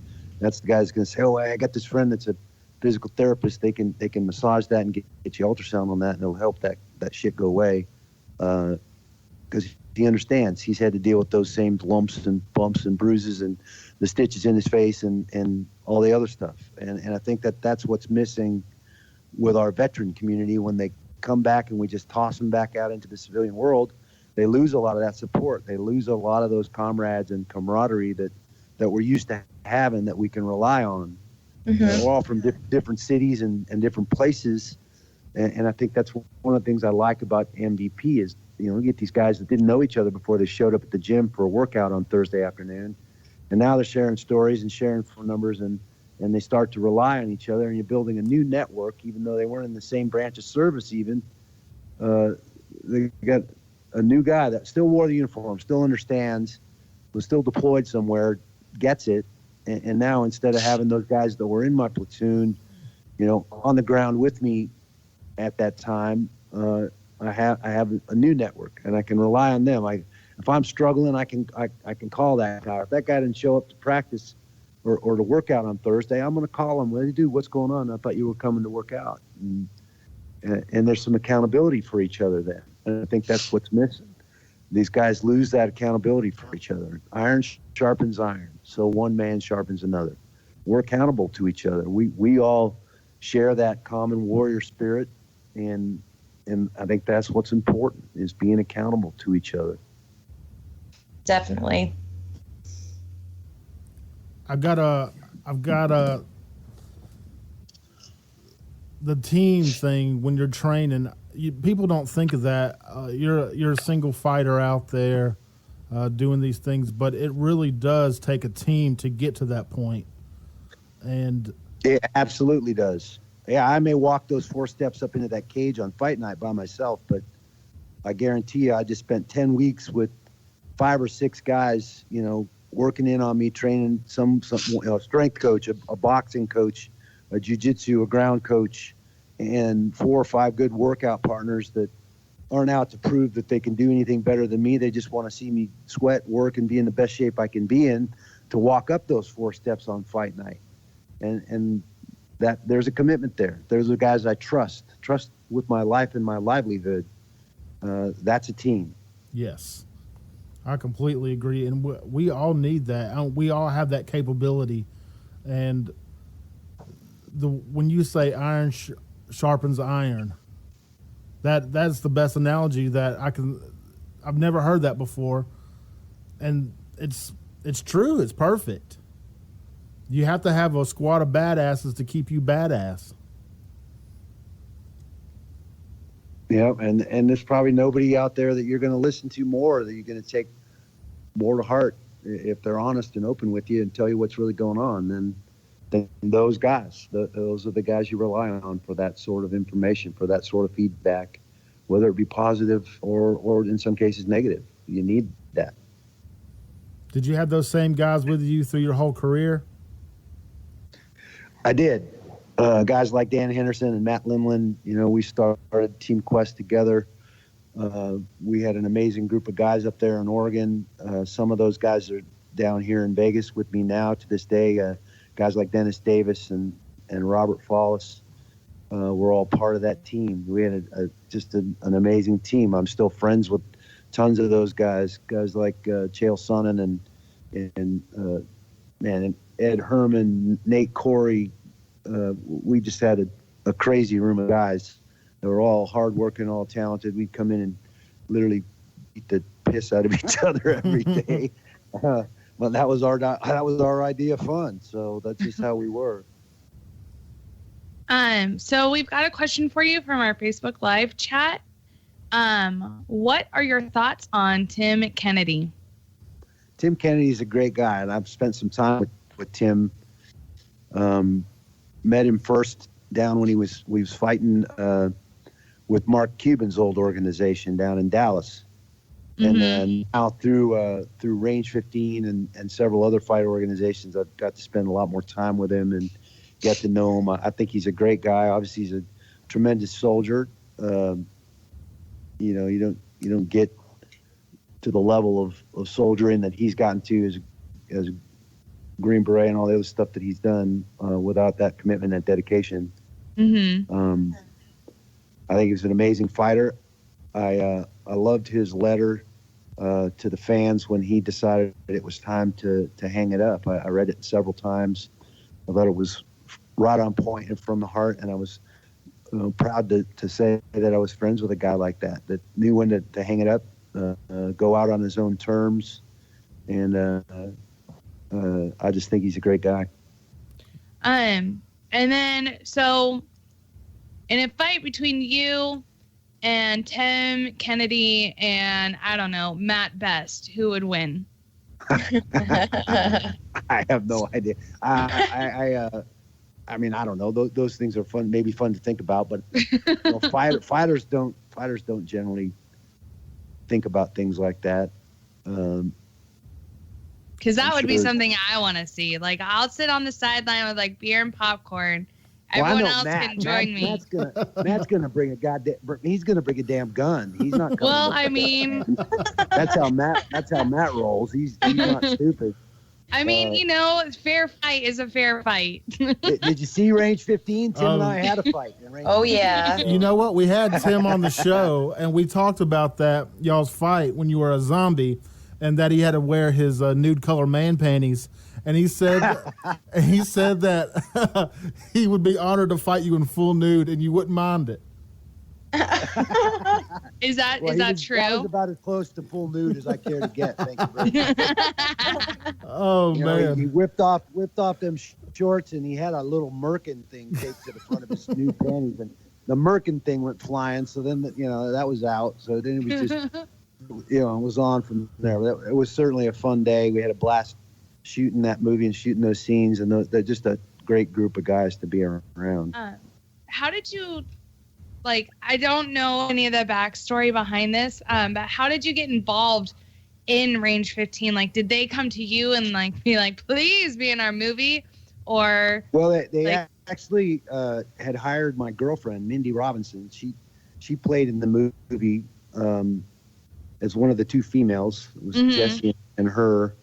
And then, they were hoping they were obviously pulling a bunch of people in to do cameos and to do different things in the film. And so they asked if I would be interested, and I was like, hell yes. So they wrote the whole zombie couture scene in when I agreed to be part of the film. And anything for the veteran community to be a part of that, as a member of that community, something that was just unique. The way they did everything, top to bottom, from marketing and everything else with that film was pretty cool. And so I was happy to be a part of it. That's awesome. It was a great ass movie. When you see you come out as a zombie, I'm like, no fucking way. Like, he's gonna whoop Tim's ass, and then he ripped your head off, and it's like, oh shit. We were doing all we could do not to just bust out laughing. He was just ad-libbing like crazy, and then he punted my head, and I think everybody lost it at that point. That was one of those things, it wasn't nationally released. It was released, at various movie theaters across the country. And I felt like I was fortunate enough here in Kansas to have a big group of veterans that got together. And I'd say there was 75 or 100 of us at the theater. And it was just it was an outstanding experience. I mean, veterans coming together for veterans, watching veterans, and it was a great movie. And it was a lot of fun. We've got another question from the Facebook Live chat. Where or who do you look to for motivation? I've never been short on motivation, and I'm not sure. Obviously, probably the central figure and strength in my life was my mom. I grew up in a single family household in Seattle with I was the oldest of three, my two younger sisters, and a lot of the responsibilities and chores and kind of being the guy in the house fell to me even as a kid. But I think that put me in a particular place. My wrestling coaches were important people in my life. Those were the guys that made me toe the line, taught me, aside from my mother, taught me that work ethic and developed some of that belief in myself that I could go the distance, that I could go as hard as I needed to go. And motivation is just, I don't know, it's just never really been an issue.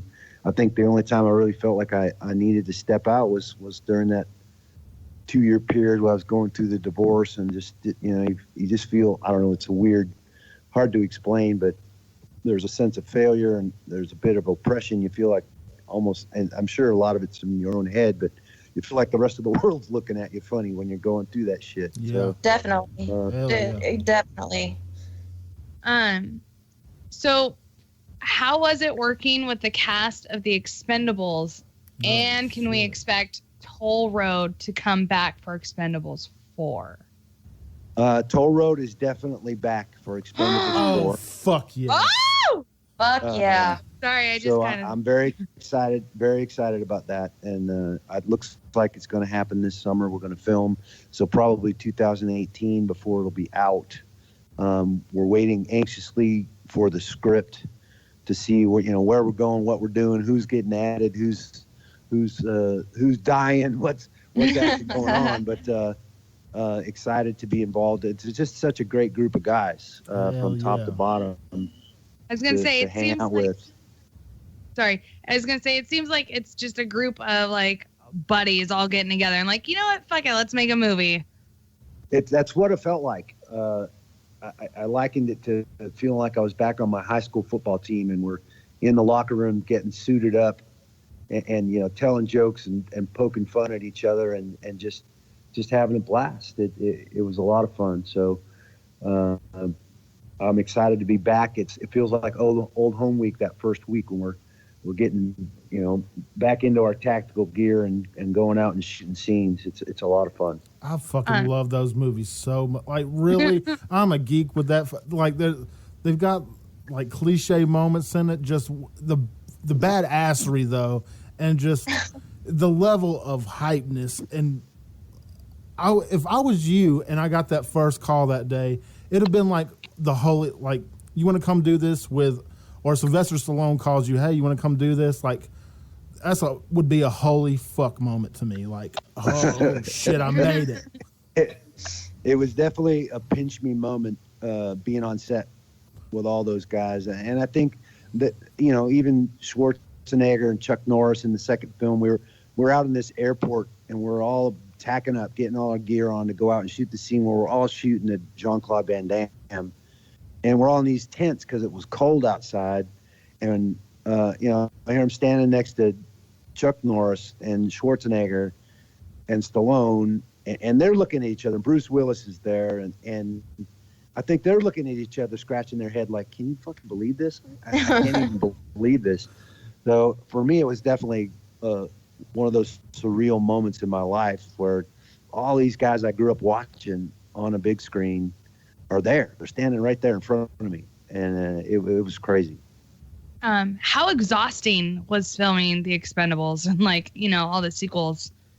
It's a grind. It is definitely a grind. Movie making is a challenge. You're working 12, 14 hours a day, usually 6 days a week. With The Expendables, especially 2 and 3, we were in Bulgaria for 12 weeks. It's a 3-month process. So it's definitely a grind. You got to stay on point. You got to know your shit, be prepared, and ready to go, especially when you're hanging out with guys like those guys. I mean, they're the best in the business for a reason. They've been doing this for a long time, all of them. And there's a reason why they've been at the top of their game, because they're professionals and they do it well. So they're definitely the kind of guys you want to be around if you want to learn, if you're aspiring to do that, which I have been. I've been acting now for about 15 years. So I don't feel like I still have a lot to learn. I feel like every time I get to go out and play another part, I learn more and get better. But those are definitely the guys you want to be around. You don't suck at it. I mean, you're pretty fucking good, Randy. I'm gonna be honest with you.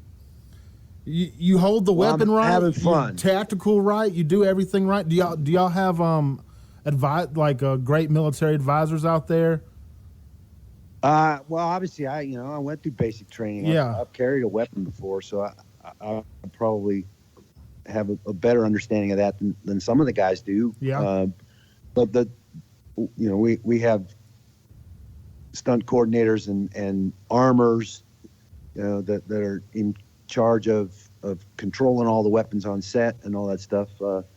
Depending on what's going on, we definitely have advisors that kind of steer those scenes, make sure everybody's safe and that we're doing things the way we're supposed to do it. You can do your own stunt. You can jump out. I mean, you're 101st. I mean, you can shoot out and bust some ass down on the ground. You and Sylvester Stallone, y'all got it still. Well, I mean, I think that's one of the reasons why I ended up getting the job in the first place. Was there was some obviously physical authenticity that comes with the character that I'm going to play, and certainly in the action genre, that helps. The more stuff you can do yourself, the less they have to worry about shooting around a stunt double or any of that other thing. But when they start blowing shit up and all that, the insurance companies get involved, and you have to use doubles and different things because, especially if a Stallone or Schwarzenegger gets hurt, they can't finish the film. They're not gonna get their money back. So there's a line you can't cross as an actor. It's just because of insurance. They won't let you do some of that stuff. But certainly when it comes to the hand-to-hand and the fight scenes and all that, that's why I'm there. And I think that takes the pressure off the director to have to kind of shoot around somebody who isn't physically capable to do some of that stuff. Mm-hmm. And shout out to Rhonda for going out there and busting ass too. Rhonda did a great job. Yeah, she did a great job. I liked her character, and again, you never know. That was her first real big movie experience, and you never know how somebody's going to handle some of that stuff. But she took it all in stride. She was great. She told more dirty jokes on set than the guys did. Girls are way dirtier. These two girls right here, they're way dirtier. I had a conversation with them earlier talking about like going and training to do fighting, and they're like, "Oh, I'll kill a bitch." Like they're murderous. Y'all are way dirtier. You're vicious, savages. Well, I'm feisty for a reason. That's true. I mean, the name fits. Now I do in my stalking of you, or sorry, research of you, I came across an episode of Hell's Kitchen. Yes. That you were on.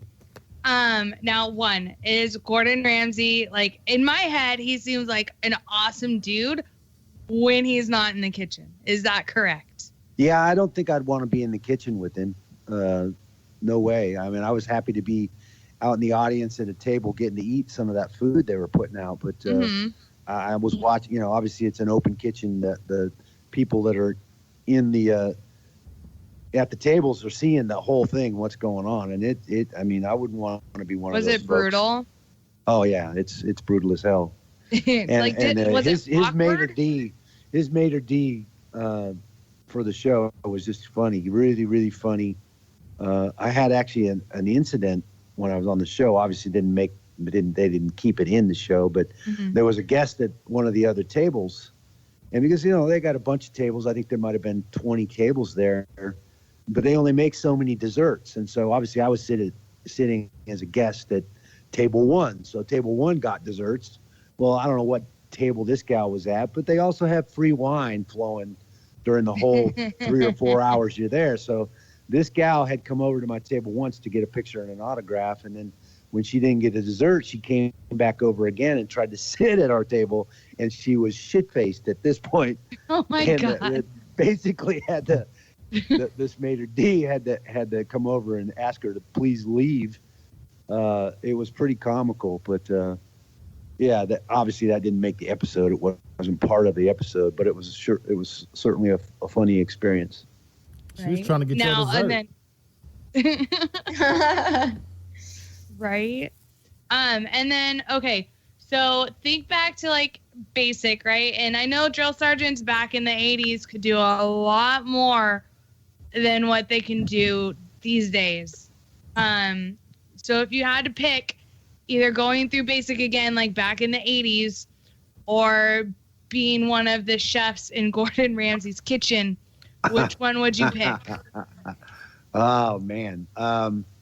Yeah, I think I'd probably go through basic again. I thought basic was a cakewalk. And I came in on the cusp of a lot of those rule changes I think you're referring to. So in 82, when I went through basic at Fort Bliss, Texas, they couldn't put a hand on any of the trainees and all of that. And then me and another guy were the only 2 guys in our platoon at that time that were maxing the PT test. So we were kind of singled out as the guys that were going to help the drill sergeants regulate some of the smart asses that didn't want to toe the line, because those guys couldn't exactly take you out behind the shed and wear you out like they used to do in the day. So they had you do it? Well, they asked us to. Neither one of us were very comfortable with that situation either. It wasn't like I was going to go beat up somebody just because. Yeah. I did end up. One of the guys was getting processed out. We just got through reception. We'd only been in our quad for, I don't know, a week, maybe going on 2. And for medical reasons, he was being processed out. So then he kind of went nuts and just wasn't willing to, because he was being kicked out of the service anyway. He wasn't going to listen to any of the drill sergeants, and he was causing them a lot of problems. And he was one of the ones they wanted us to kind of take care of. And and I couldn't just do that off the cuff. But then he broke into the vending machines. When you're in basic, is kind of a privilege. You got to earn them, the right to go get a soda or a candy. And this kid was going over there and getting sodas and candy, and then selling it to the other guys in the platoon.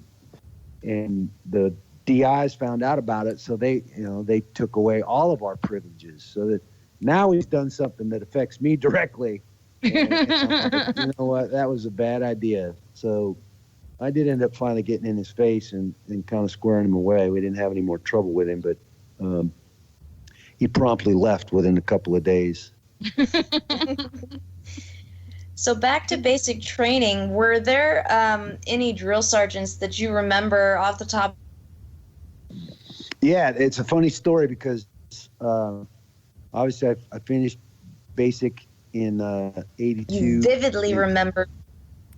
I still remember his name, Drill Sergeant Milichone. And he wasn't a bad guy at all. But the story is that I think I was 3 years into the Army. I'd been on the All-Army Wrestling team for the second year, won the Inter-Service Championship. That particular year, they sent the All-Army team to train at West Point. We were staying in some old barracks at West Point and training in their facilities. And I'm walking through the chow hall after practice, in my sweaty-ass clothes. And here, sitting in the chow hall, is Drill Sergeant Milichone.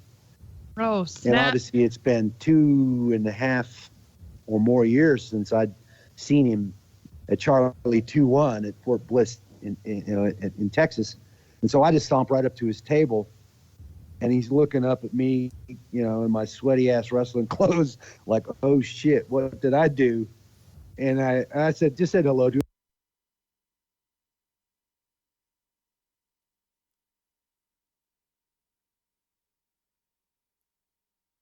And shook his hand, and I knew his name, which caught him off guard because I recognized him. And but it was funny, the look on his face.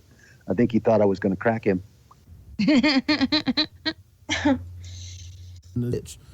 But it was like you were more afraid of him when he was nice. He was kind of a sadistic kind of guy, and he's all boy from Alabama. I don't know. Like I had female drill sergeants, and this one hooker, her name was Drill Sergeant Petrie. I remember you. She would just, and like she was short, so she felt like she had female, and then she was short, so like she felt like she had this shit to prove to, like, I'm a tough Army drill sergeant, and I'm a badass too, and so like she would almost like overdo some stuff, and it's like, chill. Like, if your last name was Petrie, you would too. Right? I got a kind of a question. It kind of mirrors Minx's earlier question. Between you, Tim Kennedy, and Brian Stan, who would score higher on a PT test? Oh, wow. Man, that would be a fun competition. Obviously, both those guys are very fit. Stan representing the Marine Corps, and Tim and I representing the Army. And obviously, Tim, having been through some of the selections and some of the other stuff that he's done that I never did. I went through Air Assault School and at Fort Campbell, and then PLDC when I was there. But that was about the extent of, other than being on the wrestling mat, of the stuff that I did when I was in the service. I would be interested to hear or see what their scores were on PT. I think the Marine Corps test is different than ours. It is. I had to do pull-ups. But, which we had to do in Air Assault School, with the ruck and all that. But yeah, that's actually a really good question. Tim, well, I got people saying Tim all day.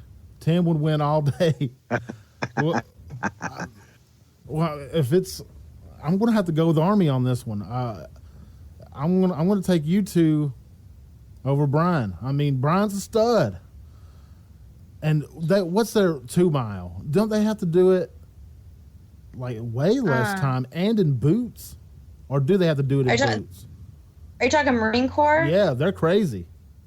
I think their run is actually 3 miles. I think it's more. It's a mile more. It's longer. Well, piss on that. That's why I didn't join the Marines.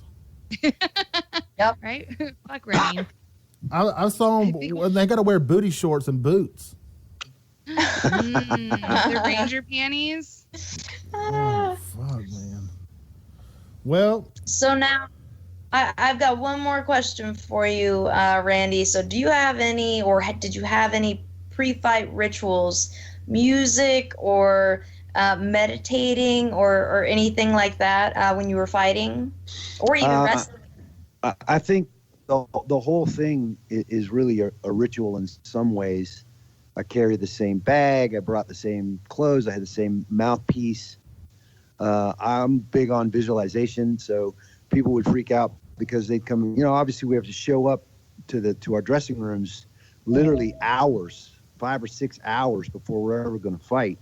And so you've got all this time where you're sitting around doing nothing. So I would find a comfortable place to lay down and put a towel over my eyes and either take a nap or spend a lot of time, visualizing all the different ways I saw the fight going. Obviously, with that one common denominator, you always see your hand being raised. But I spent a lot of time through camp and on fight night visualizing. But then warm up, your warm up ritual is always the same.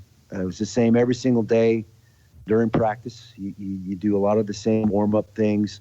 That puts you in that space, that headspace to go out and do your job, to go out and do what you trained to do. And it's no different on fight night. So you have to adjust it sometimes because of this, the dressing rooms are small and there's not much mat space or things like that. But you definitely have a ritual that you go through and warm up that puts you in that headspace to go out and do your job. Most definitely. I've got a request from one of our staff members. We have this kind of ritual thing that we do here. We get our guests to say their name, like, "Hey, this is Jay Reddy, and you're listening to WTF Nation Radio." Do you mind doing that for us, Randy? Sure, I'll do a liner for you, not a problem. Appreciate it. This is Randy Couture, and you're listening to W2F.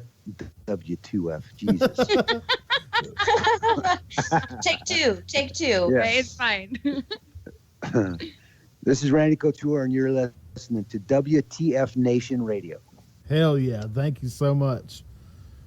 Hey, guys, we're about to take a break, and thank you so much, Randy. This is the coolest interview ever, and thank you for calling us and being so humble and such a great dude and doing what you do and giving us a chance to talk to you, man. Well, I appreciate it. Yeah, absolutely. It's good to be on, and we've got a big month of May coming up for the foundation, for the Extreme Couture GI Foundation. Awesome. You guys can look up the calendar on xcgif.org. We'll be down in Fort Benning area in May, the 10th through the 13th, with 2 or 3 different events. Gary Allen's going to play a show for us down there. It's going to be amazing. And then we're riding our bikes on the 14th after our charity ride in Georgia at Fort Benning. My buddies and I are riding our bikes across the country to Vegas for the 8th annual GI Foundation Poker Run here in Vegas on the 20th of May. Oh, that sounds so much fun. Yeah, that's awesome. So looking forward to all of that, and still trying to find a headliner for the country concert here in Vegas on the 19th or 20th. I've been through just about all of my friends in the country industry, so if there's anybody out there that's listening that's free that weekend and is a country music star, come play for us in Vegas. We need a headliner. Elvis Monroe is going to open up that night. They're a great band, and Ben Carey and Brian have done a bunch of stuff for my foundation. They're amazing musicians, so we always love to watch them play, but trying to find that headliner. You girls know about country. I don't. Oh my God. Yes. Have you tried Craig Morgan? I did talk to Craig, and unfortunately Craig played for us last year at the concert in Fort Benning, and Craig's a buddy. Obviously, Craig's a Green Beret or former Green Beret, and a big supporter of our veterans. And actually, I think he's on a USO tour this week, but he's unfortunately tied up. He can't do it that weekend. Okay. I was gonna, like, you were saying this, and like my mind went instantly to him because I met him, and I know that he like went into Panama. Like, he's a badass. Like, you don't think it like when you see him, but like you read his like military record and you're like, holy shit. But yeah, no, he's a real dude. He's a great guy, and he's an awesome performer. I love his music. He had me up on stage at Grand Junction, and had me up there singing Redneck Yacht Club with him. Oh, that's awesome. That's so amazing. Well, Randy, we're about to jump off of here, and the nation loves you. We're getting there. Everybody's they're clapping for us. They're it's amazing, man. I appreciate it so much, and thank you so much. And whenever you want to come back here, you can. Well, I appreciate it. Thank you guys very much. I hope you have a great evening. You too, man. You too. What a great day to be alive. Yeah, great day. Hells yeah. Ooh, well, guys. What a great dude. That's awesome. Yeah, dude. Stand up guy. Stand up, just sweetest man. Lethal. I didn't ask him the question I wanted to ask him. I forgot. I had him written down, but I didn't get that far. I wanted to ask him what was it like to get punched by Brock Lesnar. Dude, fuck that fight. No, but still, Seriously. at least he got in there with it. He was one of the few men in the world that fucking got punched by that lunchbox fist bastard. And whew. Well, guys, Lunchbox fist. Dude, look at his fist. They're lunchboxes. They're huge. That's what she said. Oh. That's what she said. Yeah, there you go. Yeah.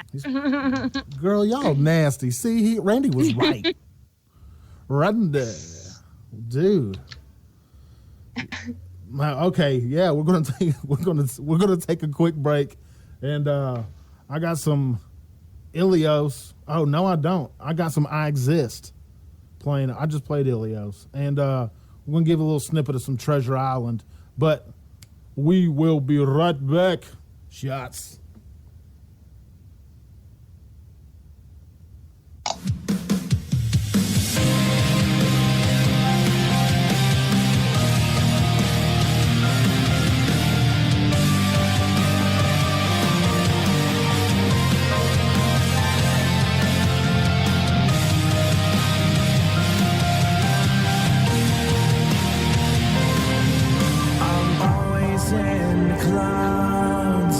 Looking up and fading out, cirrus shapes I found blow me away. Van Allen right around, pushing through. Skin is brown, nature has us trapped in fear, so I get lost in sound. I wonder if you'll ever know why I am the way I am. I've been thinking a lot about time and space surrounding. Is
This is how you win $5,000.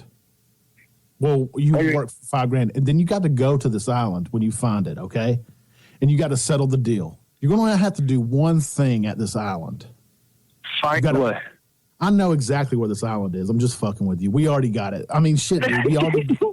We got 600. We already got the island. We have $600 million. Who the fuck do you think we are? So we got this island off of New Zealand, right? There's a castle on it already and everything. We just haven't been there because we're at new money, right? So what if we were to fly you to New Zealand and you have to find this fucking? There's a chest there that we've been told. This castle was built in the 1400s. So what if we flew you, Cunnilingus Carl, to New Zealand, to this island, to find this chest or this treasure or whatever it is? There's a chest, there's a treasure, there's something in it. You want me to find it? I want you to find this thing. Can you get on a plane in 2 days to fly to this island in New Zealand? Yeah. Straight up, first class, United Emirates. Yep, I'll do it. Shit, I'll do it. Fuck, I'll do that. How much I'm going to have to pay you an hour? Do you want to pay me hourly and a plane ticket to go find a treasure? Yes. You want to hire me as a treasure? You want to hire me as a treasure hunter? Okay, there's some stipulations. This is real raw dog situation stipulations. All right, raw dog. No. Are you married? Nope. Do you have kids? Nope. Are you honorably discharged? Fuck yep. All right. Well, man, if it's gonna be like a giant dildo to smack me in the face, dude, I'm gonna be so pissed. You know, I won't be that pissed because I got a free ticket to New Zealand. Yeah. I mean, it's not really. Okay, what's your hourly rate? What are you going to charge the WTF Nation to fly you? We'll get the But hourly doesn't make any sense though, because there's no way I can, just go walk to home like 8 hours a day. Like, you want me to punch in the morning check this out. This is what's going to happen. Or am I paying you 24/7, like every hour? How many hours in a day? 24 hours in a day. Okay. What do you want for 24 hours of a day? $24. An hour? No. I don't know. Give me a price range. We just won 24. Okay, listen. I want you to, for real, stop and think and listen. We won $600 million. This is $500 million in the lottery, okay? We have the money to do whatever. We have stupid fuck you money, all right? So, all right. This is. I'm going to get back to you. We're going to get back on track right here, okay? We're getting back on track. $24 an hour is a good deal. I mean, it's what the fuck is going on here, man? Okay, check this out. This we're going to. I'm going to tell you what I'm going to give you, and then blase. And we'll get to this. Yep. We'll get to the details. All right. We're going to fly you first class all the way to New Zealand to this island. All right. Yeah. You'll land in Sydney or no, Queensland, I think, somewhere around there. And then you'll take a little jump jet to wherever, or a helicopter, wherever you got to go. There's a castle. Yeah. There's a castle there, right? We'll pay for all that. You can stay in the castle. The castle's furnished. This is our castle, okay? Yeah. It's got. We're going to occupy that castle. Yeah, we've got cameras in it, so you don't fuck around. There's women. It's got whoa! It's got cameras in it. I have no privacy. No. You can turn them off. You have control of the cameras, but we don't want people breaking in. It's security. It's a security system. It's got its own security system. You'll be safe. Cameras. Dude, the castle. Why doesn't it have a moat for a security system? It's not that kind of castle, dude. We live in the 21st century. Well, this is not. A castle. It was built back in the 1400s, but they revamped it, man. But you have to call it a castle. It's not a castle if it doesn't have a moat. It's on an island. The fucking moat is the world.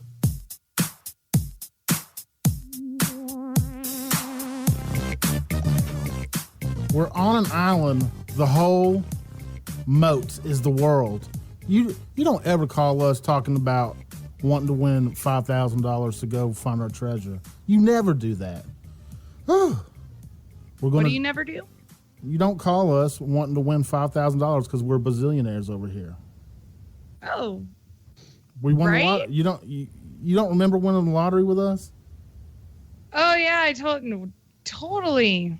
Yeah, because we're bazillionaires. Hey, Cuffs, you came in at the wrong time. We won $600 million in the lottery.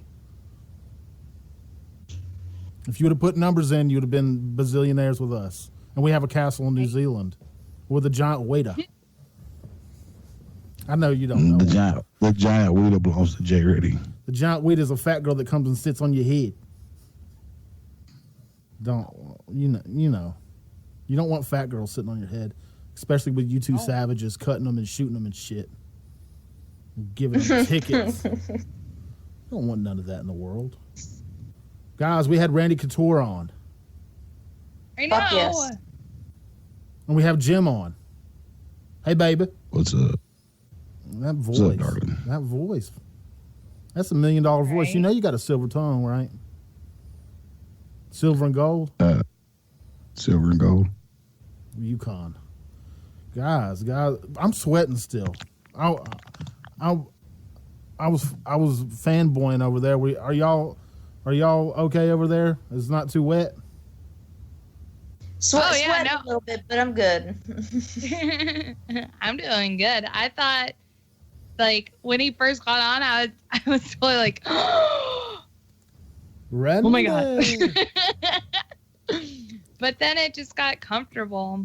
He's so, like, just easy to talk to.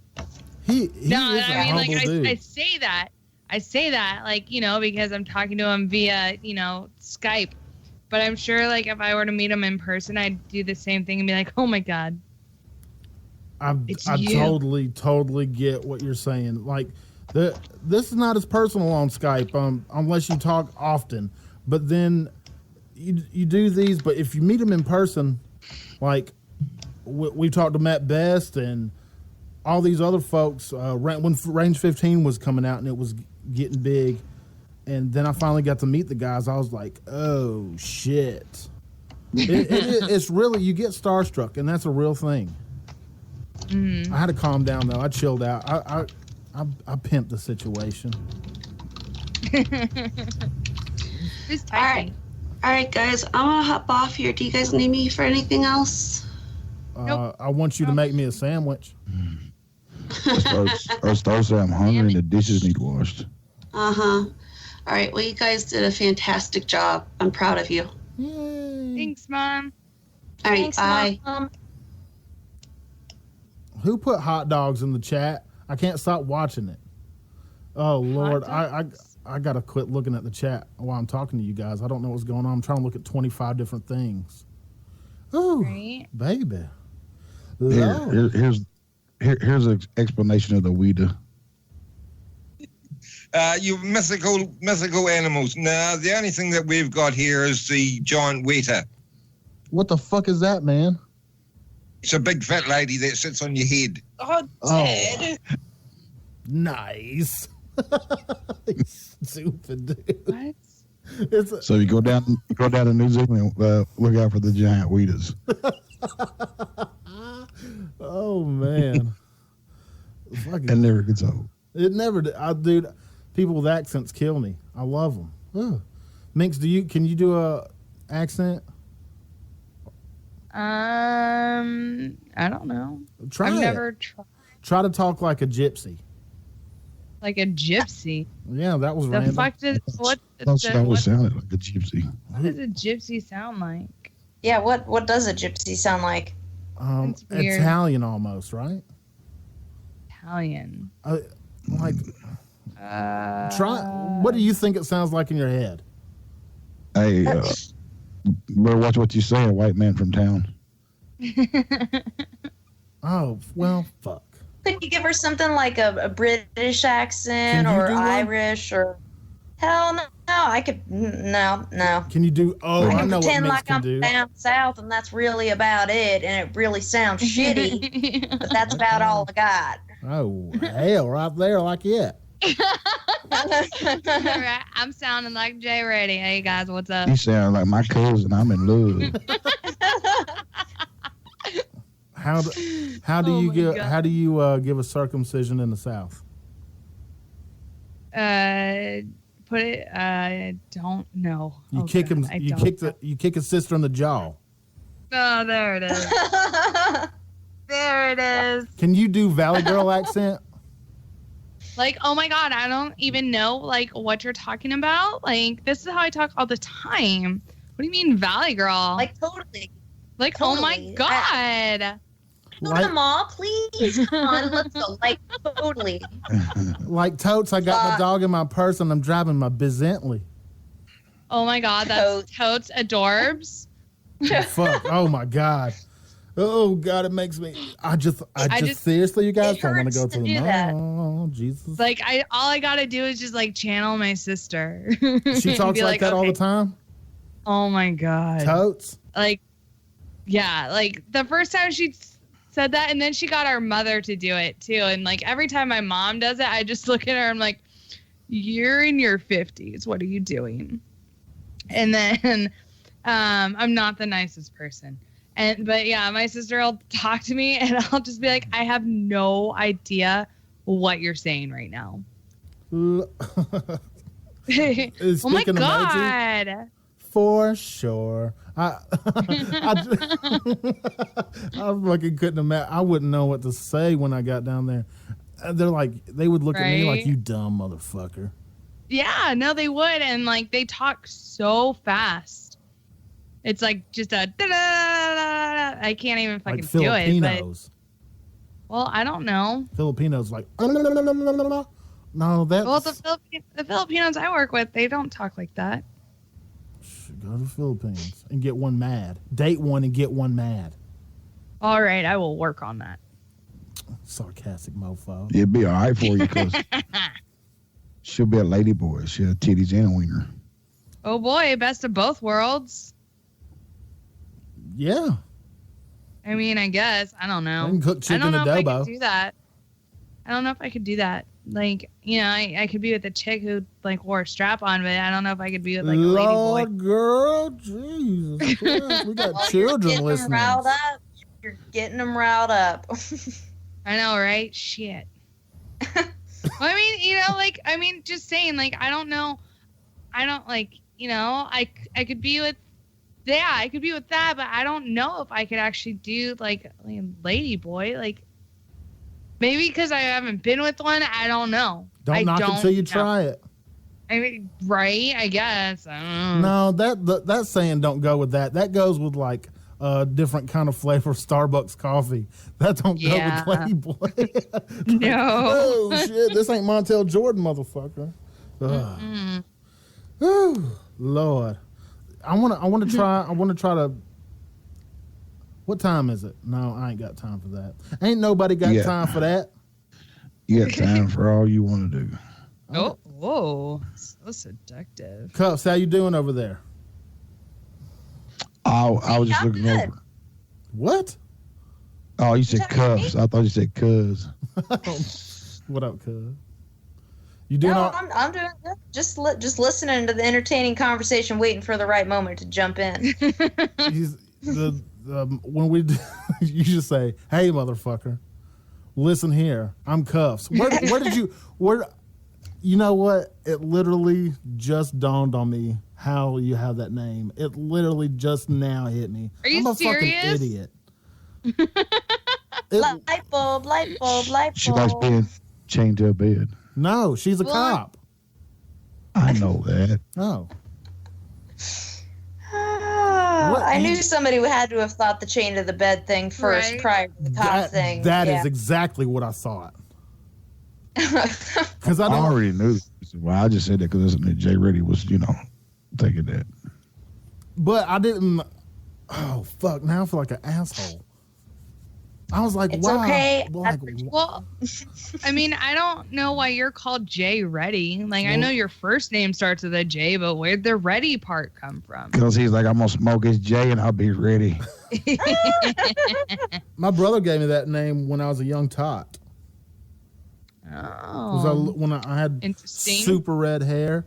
And then I spelled it wrong. I spelled it correctly, but it was supposed to be Redy. But I was like, that's stupid. And I was just like, it's a play on words.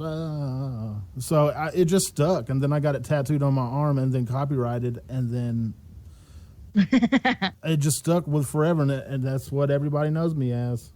But it's weird. I'd rather you just call me Jay or Ready. Here's a situation. It grosses me out if I'm with a girl and then she says it. If we're in in the biblical sense, like if she says Jay Ready, I'm like, that fucking grosses me out. I don't know why.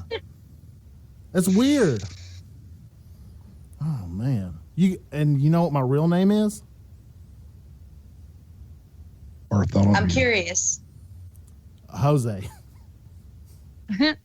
It's Jose Williamos. Jose Williamos from Mississippi. No, that's so. My name's Clark Kent Bartholomew III. Second. I knew it. So if you're in a thrall X and your girl says, "Oh, Jay Ready," I'm gonna get up. I'm gonna get up, and I'm gonna say I can't. It's too. I don't know why. It's weird, man. It just that's a switch. I understand. You know, it's a switch. It all goes back to when your uncle, when you was little. Fuck. Fuck. You brought out all my secrets, Jim. You dick. We're on the air. I told you that in confidence. Are y'all drinking tonight on a Tuesday? Jim is. Maybe. Nah, I thought about it, but skipped on it. Got to be at work early tomorrow. What's your drink of choice when you do drink? Drink of choice, beer, any kind of beer. I'll pass on Bud Light, but here in Kansas we like our Boulevard beer, and then I'll drink some Crown and Coke or some vodka and Sprite or vodka and orange juice. Oh, you don't get the KCTs? Nah, not really familiar with them, and that might be sad. You might have to inform me of that. KCT I don't know or what that is. Caribou Lou? See, I know Caribou Lou, and yeah, I'll get down on some Caribou Lou, yeah. I'm the biggest Tech Nine fan in the whole entire world. Well, it sounds like you're going to have to come out here, man, because we could track him down real easy. Oh, he's on tour all the time.